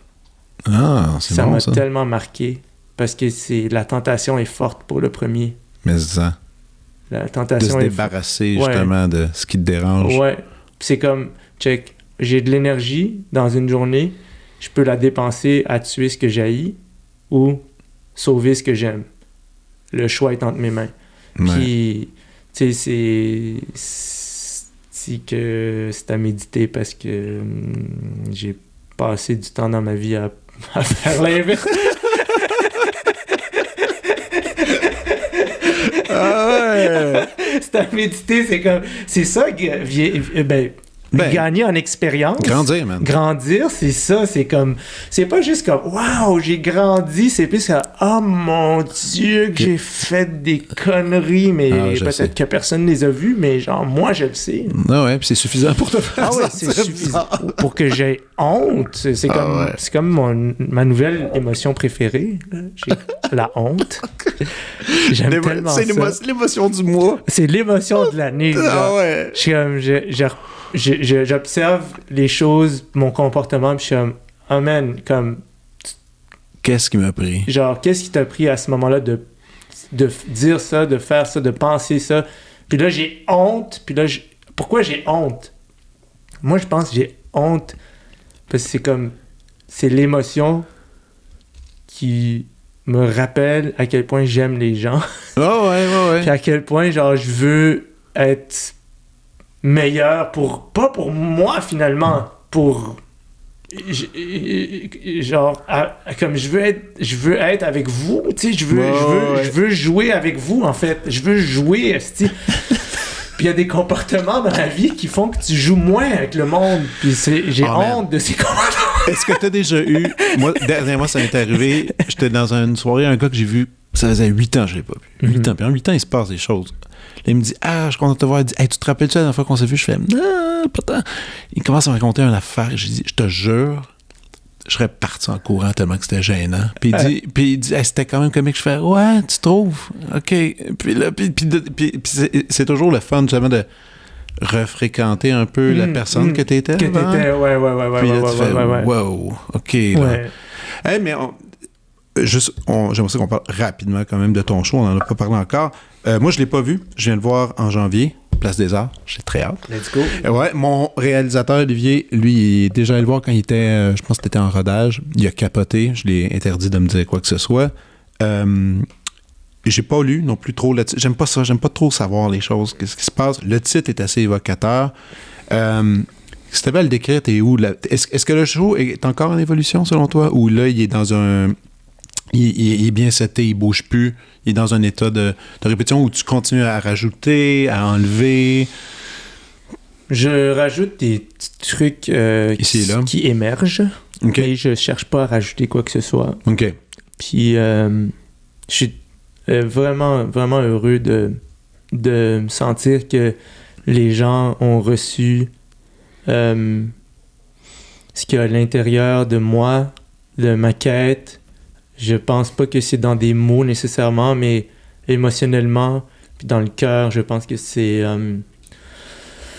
rentré. Puis ça m'a tellement genre encouragé à continuer parce que la démarche que j'ai est pas évidente à mes propres yeux, c'est pas clair tout le temps. C'est que comme si je mets un pas devant l'autre, mais il fait noir.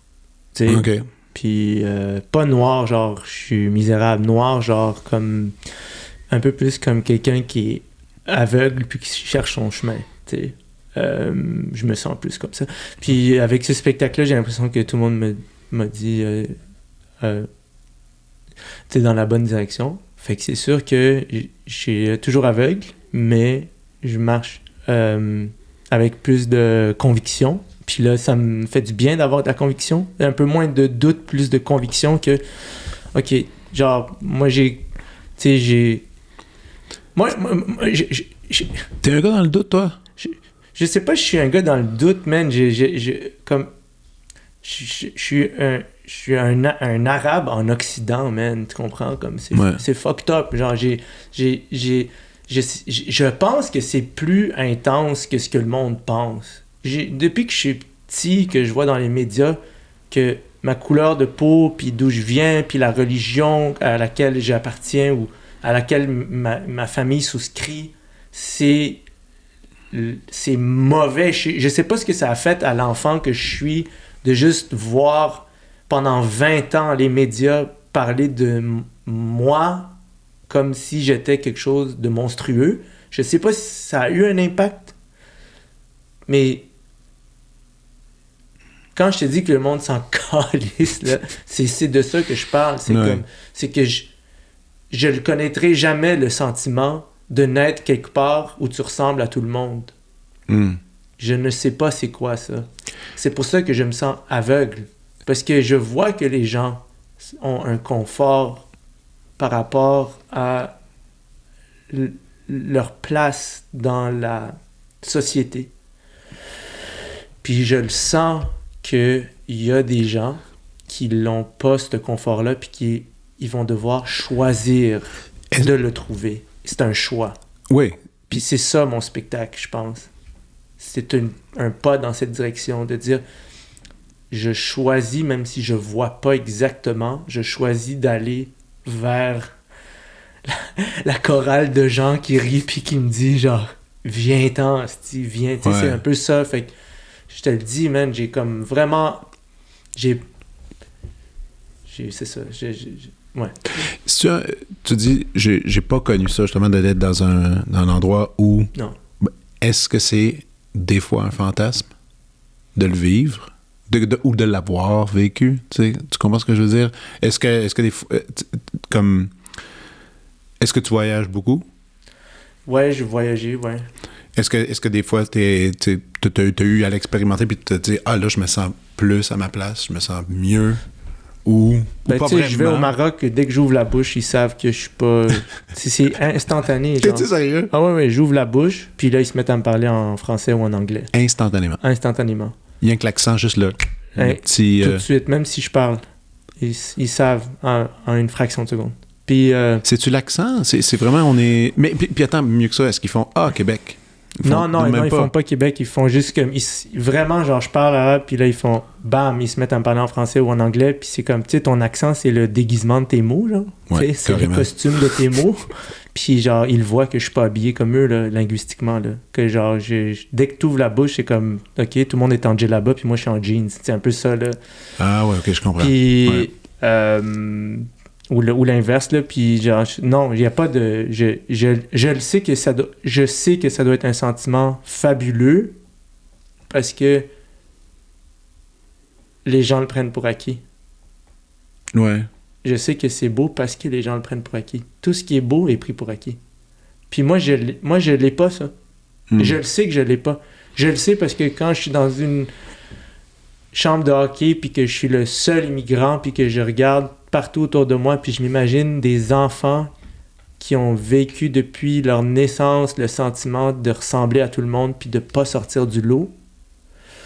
Puis en plus de ça, de pas se faire dire dans les médias à tous les jours qu'ils sont dangereux, puis qu'ils sont ils sont la chose nocive pour l'Occident, puis d'entendre des gens dire des choses fucked up, tu sais. Je te le dis, moi je pense que c'est quelque chose de bien plus important à soigner pour moi que ce que je sens que les gens comprennent. Mais c'est pas grave. C'est pas grave parce que je sais que tout le monde souffre. Puis que je suis pas le seul. Et chacun à leur façon. Ouais, puis je respecte beaucoup, beaucoup, beaucoup ça. Franchement, là, tu sais, comme dès que quelqu'un me raconte son histoire, c'est mon écoute qui est comme reconnaissante, tu sais, de pouvoir contribuer, puis deux, je suis aussi reconnaissant de me rappeler que tout le monde a son épreuve, tu sais, moi ça c'est la mienne.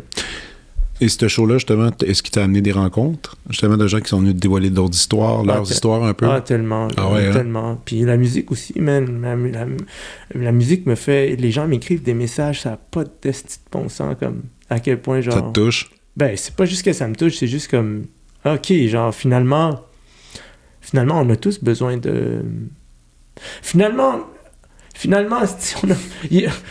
a besoin de temps en temps de, genre, dire qu'est-ce qu'on ne veut pas dire, t'sais, ou comme chanter ce qu'on veut pas chanter, puis laisser émerger ce qui est comme plus difficile à... Je sais pas, c'est comme... c'est quasiment genre... Si c'est dur à dire, puis que ça te demande du courage, c'est probablement parce que c'est sur le chemin de la vérité. T'sais. Ouais. C'est probablement pour ça.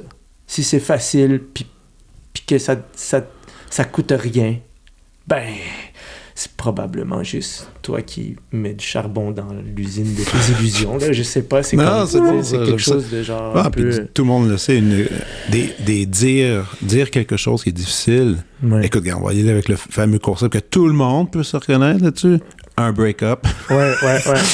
Ouais. Ça, man, c'est tough. Ben, Même, c'est la chose la plus... tu sais, c'est horrible. Horrible. Ben, tu vois, moi, je pense qu'il n'y a rien de plus important dans ma vie que avoir trouvé l'amour. Il n'y a rien de plus important. C'est l'élément fondateur de ma vie d'adulte. Puis c'est le rêve de ma vie d'enfant. C'était... Quand j'étais enfant, je rêvais de tomber amoureux. J'ai-tu le droit de donner toute la place à ce rêve-là? Que l'enfant que j'étais, il pouvait pas le dire. L'ado que j'étais pouvait pas le dire. Ben non. L'adulte que je suis le dit. Moi, j'ai toujours rêvé d'être amoureux, puis d'appartenir à une femme, genre dans un couple, puis de rêver, puis de mourir vieux avec elle. J'ai toujours rêvé de ça. Fait que si quelqu'un pense que des chansons d'amour, c'est poche, fuck off, man! C'est mon plus grand rêve. Ah C'est ouais. mon plus grand rêve. Puis tu sais-tu quoi? C'est fucking le plus grand rêve de tout le monde que je connais, de trouver l'amour, puis de traverser les épreuves esti, de la vie, puis de vieillir à deux, puis de se rendre au bout, puis de fucking dire que c'était tough, mais que genre... C'était moins tough à deux. C'était moins tough à deux, man. Tu comprends? Comme... c'est tellement... je te le dis, man, j'étais petit, j'avais 6 ans, puis j'étais comme... J'espère que je vais tomber amoureux. Genre, j'espère que je vais trouver comme la personne... C'est tellement bizarre comme rêve. Non! Ben, aussi, il y avait le divorce, tu sais. Ouais, de mes parents, t'as quand même eu ouais, ça ouais. qui était présent, puis sûrement que ça a eu un impact immense sur... Puis j'ai vu l'amour, moi aussi. J'ai vu mes parents s'aimer, puis j'ai vu après. Le après, mais j'ai vu l'amour véritable. Ouais. Tu sais, puis ça devient une espèce de rêve lointain, là, tu sais, Ouais, que ouais. t'as vu, puis que tu fais « Ah, mais il me semble que c'était quand même bien. » Puis Ouais, là, ouais. Mais tu l'as trouvé, man! Ben écoute, je me croise les doigts. Hey, écoute, on va passer maintenant à la prescription.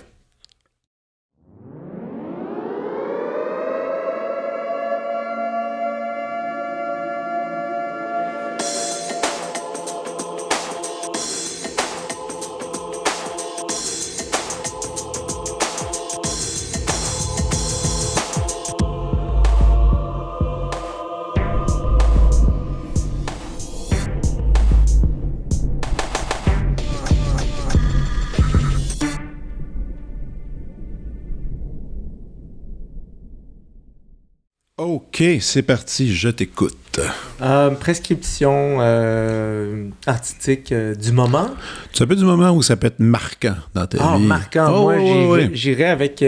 marquant, tu sais quoi, je trouve que la série Succession Ouais. de HBO, ça devrait être dans un musée. Tellement c'est bon. Je trouve que c'est une série exceptionnelle. Puis ça a un peu changé ma perception Ça a un peu changé ma perception des gens qui sont au top, Ah oui, mais de la là, richesse puis des médias. C'est vraiment intéressant de constater que, par exemple, si tu regardes juste au Canada, les top 10 des milliardaires canadiens, il y a comme au moins 5 ou 6 personnes qui sont des gens des médias. ah ouais, qui ont les mains proches, là. Les mains dans et qui ont les mains proches du gouvernement. Oui. Et ce qui est d'autant plus intéressant, c'est de ne plus percevoir ces gens-là comme des gens très, très doués ou très, très, très intelligents qui sont capables de choses bonnes ou mauvaises ou whatever. C'est du monde comme toi et puis moi. C'est juste qu'ils ont hérité, pour la plupart. Ouais, ouais. La plupart, ils ont hérité d'une D'une somme d'argent qui a d'une somme et aucun sens. d'une institution. Une institution. Dans le fond, les médias, c'est plus que l'énergie, c'est plus que le pétrole. C'est Ouais. ils ont, en C'est la fait, pensée. c'est la pensée. Les médias ont accès... en fait, leur chiffre d'affaires, c'est puisé dans notre perception du réel. Mhm. C'est ça, leur chiffre d'affaires. Puis, c'est comme la majorité des gens, c'est des gens un peu corrects puis un peu épais. À l'image de ce qui nous entoure. À l'image de ce qu'on est, on est tous un peu corrects puis un peu épais.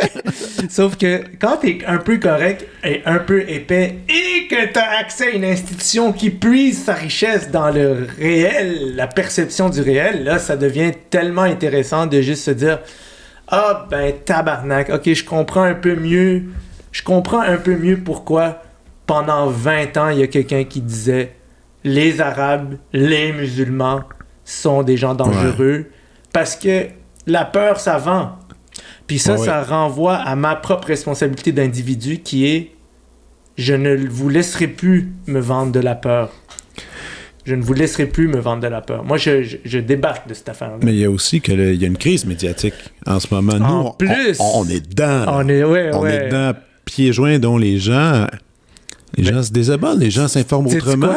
Ton podcast contribue à la crise. C'est un peu vrai. Moi, je suis all-in pour ça. Oui. Hey, man, je suis tellement all-in. Je veux dire, c'est difficile de lire un journal aujourd'hui. Ouais.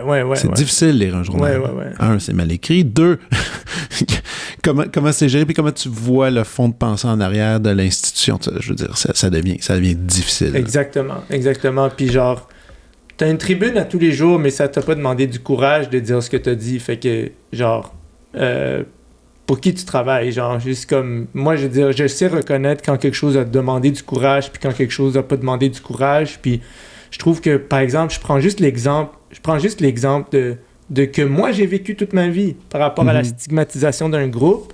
Ça demande pas du courage, stigmatiser un groupe. Ce qui demande du courage, c'est humaniser un groupe. Ça demande du courage. Ah oui. Quand tout le monde veut tomber dans la stigmatisation. Puis d'aller dans l'autre sens aussi, non? Dans l'autre sens, en tout cas. Fait que cette série-là m'a ouvert les yeux sur... Ouais. Ah, mais c'est aussi pour ça que j'ai vécu ça jeune. C'est parce qu'il y a du monde qui font de l'argent avec la peur des autres. Puis l'argent, ben, c'est ça qui tire les ficelles, là. C'est ça qui tire les ficelles du monde. Ah non, mais c'est ça. Et en plus, avec l'incroyable Brian Cox, le paternel. La saison 3, il y a des plans que c'est des plans de musée.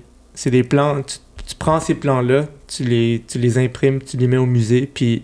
Tu comprends la tragédie de l'existence dans ces plans-là. Puis c'est juste comme... je recommande tellement. Puis peut-être que c'est pas le style de tout le monde, mais... Non, en effet, moi, j'ai... C'est une tragédie filmée. T'as pas aimé ça? Non, j'aime bien. Mais avec ma blonde, on écoutait ça. On a dit, OK, là, après un épisode, une pause. Ah, je comprends, parce que c'est ça. C'est pas... Tu sais, gars, ça peut pas plaire à tout le monde, évidemment, mais c'est une tragédie filmée comme une comédie. Oui. Non, c'est vrai ça. C'est là que c'est génial. Mais il y a des bouts quand même drôles aussi. C'est tourné comme si c'était The Office. Tu regarderas, là. Ouais, la prochaine fois, j'en pense à ça. Ok, regarde 5 minutes de The Office, puis après ça, regarde Succession, puis tu dis, les tabarnak, ils ont filmé exactement comme si c'était la plus grande comédie du monde. C'est dramatique comme jamais. C'est ça qui est drôle. Puis Culkin aussi, il est bon, le frère à Culkin. Il est parfait. Il est exceptionnel. Excellent. En deuxième recommandation, puis je vais rester mais là je vais aller sur un documentaire que j'ai vu récemment que j'ai trouvé fascinant. C'est Stutz. C'est Jonah Hill qui fait un documentaire sur son psychologue ou psychiatre. Son psy, ouais. Est-ce que tu l'as vu? Oui. Et ça m'a marqué à tout jamais. Ben oui, puis ça fait... Le concept est bon. Le concept. Puis que le fait que son psychologue a accepté aussi. Ouais. Tu sais, je veux dire... C'est pas tout le monde qui se serait lancé dans cette aventure-là. Puis le témoignage de Jonah Hill aussi là-dessus est fort. Moi, je m'attendais pas à ça de lui. Pour de vrai aussi, faut dire que tout le culte, je sais pas toi, là, moi je suis pas trop au courant des détails personnels des artistes. Là. En général, j'essaie d'éviter ça. Là. Ouais. Mais là-dessus, j'ai appris plein de choses sur lui, entre autres. Là, je savais pas, là, tu sais. Tu sais, de savoir que le gars, il joue dans... Mettons, il a joué pour Scorsese là, dans un des meilleurs films de sa génération, puis... Sa vie, c'est quand même de la merde. C'était horrible. Horrible. Sa vie... mais je dis c'est ça, puis que ça allait pas bien, puis tout ça. Mais excuse-moi, vas-y. Non, vas-y. Puis le psy, il est... tu sais, je veux dire, comme les méthodes du psy... Moi, je suis un fan de thérapie. Moi, je recommande à n'importe qui est qui trouvent pas de solution à des problèmes récurrents, D'y aller. parce que puis en fait de commit, tu sais, de vraiment de s'investir à travers une période de temps, une longue période de temps. Tu consultes-tu encore, Oui, toi? oui. Ouais. Moi c'est par des passes. OK. C'est des passes comme quand il y a quelque chose. Ah, j'adore ça. Si t'es rendu là, c'est parfait, tu sais. Des fois, le psy il me dit, je pense qu'on a fait le tour. Le tour, Je fais, c'est bon. parfait, cool, Ah, alright, c'est bon. ok. C'est bon. Moi, c'est plus genre, non, il faut que tu reviennes, là. Non, toi, tu reviens la semaine prochaine. Non, mais c'est parce que c'est tellement une belle aventure. C'est une belle aventure d'aller à la rencontre de tout ce que... Tu sais, en fait, si tu t'es créé des problèmes sans t'en rendre compte, t'as besoin de quelqu'un qui les regarde parce que c'est toi qui les as créés de façon complètement involontaire. Fait que, tu sais, en tout cas... Mais pour être un gars qui est déjà fan de thérapie, c'est quelque chose que je trouve beau. C'est une expérience que je trouve profonde et puis juste candide aussi. Juste, il y a une beauté pour moi dans tout ça. Même si c'est très dur par moments, j'ai trouvé que ces outils étaient tellement beaux, puis ça rejoignait plein de trucs que je connais, mais qui étaient offerts visuellement, qui étaient offerts aussi de façon, on dirait comme assez... on dirait que tu peux justement les attraper avec tes mains, là, les outils, fait que c'est comme... Non, puis c'est filmé avec tendresse. En plus. Il y a quelque chose là-dessus que je trouvais, tu sais, c'est zéro agressif. En fait, le ton... c'est ça une thérapie. Je veux dire. Le ton est là, ça représente exactement quand tu discutes avec quelqu'un. Puis il y a aussi trouvé le bon thérapeute. En tout cas, ça, c'est une autre histoire. C'est pas évident. Même moi, ça m'a pris quelques essais à juste attendre de trouver la bonne personne. Puis quand je l'ai trouvé, OK, cool. Ben, tu sais quoi, j'ai même un feeling que avec des documentaires comme ça qui vont... Je me permets de prédire que d'autres producteurs vont voir une affaire, vont voir là une opportunité d'affaires, de mettre d'autres psys sur des cas ouverts ou des trucs comme ça. De commencer un trend, de faire des films ou des documentaires avec des vrais psys. Puis je serais pas étonné que dans 15 ans, il y ait une épidémie de psys. Comme il y a eu une épidémie de chefs, là. OK? Tu sais, les chefs, là, pendant 20 ans, genre, il y a eu comme une explosion de combien d'émissions de cuisine. J'ai un feeling qu'il pourrait avoir ce phénomène. En regardant la série, le documentaire, j'étais comme, oh shit, il pourrait y avoir un phénomène similaire avec des psys. Puis là, ça va comme... Là, ce que ça veut dire, c'est qu'il va aussi avoir des petits fucked up, genre. Il va en avoir de toutes sortes. Des crosseurs, parce que c'est pas parce que t'es un psy ou un médecin que t'es une bonne personne. Non. Avec des traitements super louches. Ah ouais, exact. Fait que ça, c'est... en tout cas, à voir. On s'en reparlera dans 20 ans, puis on verra si c'est le cas. C'est une petite prédiction que je me permets. Sinon, au niveau littéraire, moi... Je propose aux gens une lecture que je viens de commencer il y a quelques semaines. Ça va être une longue lecture, mais mon père a toujours voulu que je lise Les Misérables de Victor Hugo. Puis j'ai toujours refusé parce que c'est lui qui me le disait. OK. Puis là, j'ai finalement décidé que je me lançais. Puis je suis comme, écoute, je suis juste à la page 450. Man. Et c'est ma blonde a terminé cette aventure-là il y a 2 mois. OK. Puis elle est partie pendant l'été, elle s'est lancée là-dedans. Elle dit Fred, c'est tellement beau. Elle dit c'est le sommet du français. Ouais. Elle dit après ça, c'est très difficile de lire autre chose, par contre. Elle a totalement raison. Elle dit Victor Hugo connaît tout. Il connaît tout. Elle dit comment une brouette fonctionne jusqu'à de la musique. Elle dit il y a toute cette connaissance-là, puis les mots juste pour le dire. Elle dit c'est tellement grandiose lire Les Misérables que ça en est déroutant. Puis des fois, elle s'arrêtait, elle me dit attends, écoute ça. Elle me prenait un petit bout, puis je l'ai vu là, passer tout l'été avec ça. Puis elle dit c'était un des meilleurs moments de littérature qu'elle a vécu de sa vie. Puis je te le dis, moi. J'arrive même pas à croire que mon père, qui l'a lu traduit en arabe. Ah oui? Oui.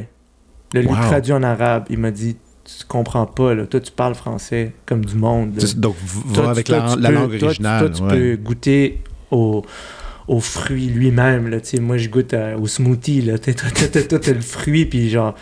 Moi, je lis ça, puis je comprends que la langue...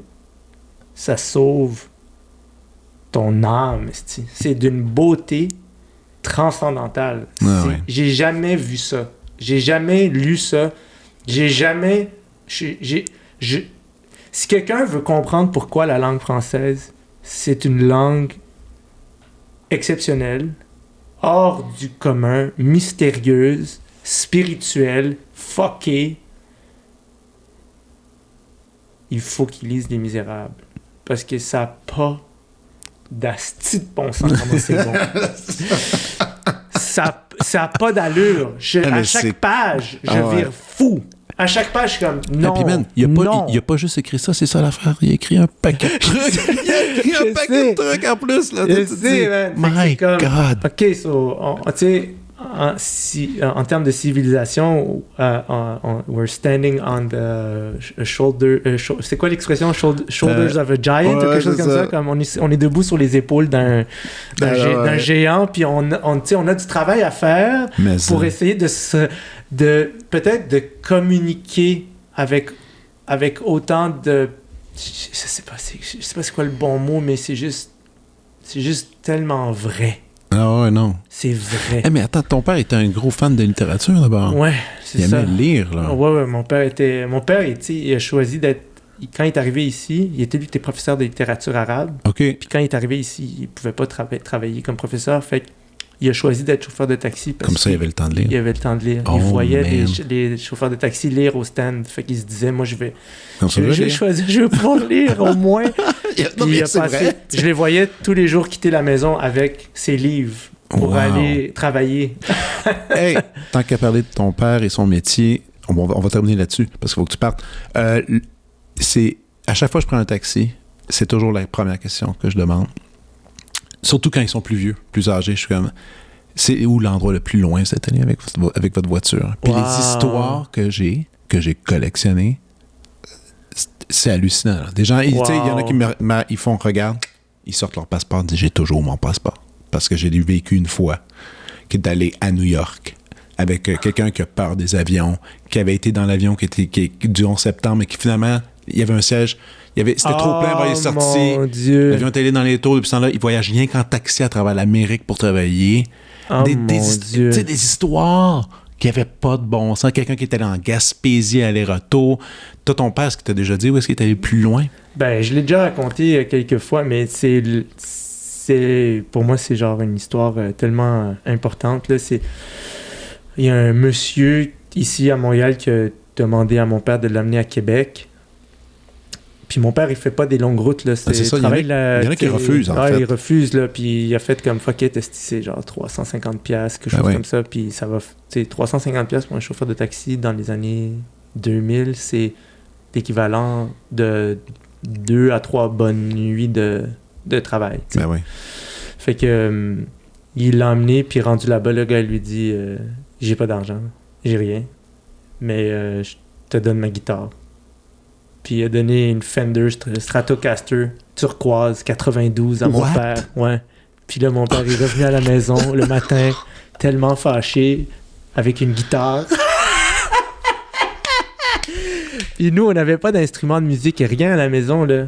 Fait que il y a juste une guitare de rock qui est rentrée dans ma maison, puis que j'ai regardé pendant des années, que j'ai pas osé vraiment toucher parce que c'était comme... Personne m'a dit comment jouer ou quoi faire. Puis mon père était comme, un jour je vais apprendre, puis il n'a jamais appris. Puis moi, à un moment donné, j'avais 24 ans, j'étais en show, ça allait pas bien dans ma tête, puis je passais devant un Steve's, puis j'ai acheté une guitare, puis c'est peut-être, à mon sens, grâce à ce monsieur qui parce que ça a habité mon esprit, tu sais. Ouais. J'ai vu quelque chose, j'ai vu mon père dire, je vais apprendre un jour. Puis peut-être que moi, j'ai juste dit, je vais apprendre pour toi, papa, tu sais. Ah ouais? Ouais. Hey, c'est malade. J'adore cette histoire-là. Ouais. Puis ça nous amène à ça. Hey, merci beaucoup. C'était super cool merci de jaser avec toi. Merci à toi. Bon Boxing Day, tout le monde. J'espère que vous avez fait des bons achats. Bye! Oh, génial. Vous venez d'écouter La Prescription avec Dr. Fred Lambert. À l'animation, Frédéric Lambert. Réalisation, montage, recherche et bons conseils, Olivier Chamberlain. Au logo, Joël Vaudreuil. La musique, le groupe Crab. Jérôme Minière, Philippe B., Ben Chimie, Guillaume Beaulieu et Vincent Vertefeuille. Merci d'avoir été à l'écoute et à bientôt.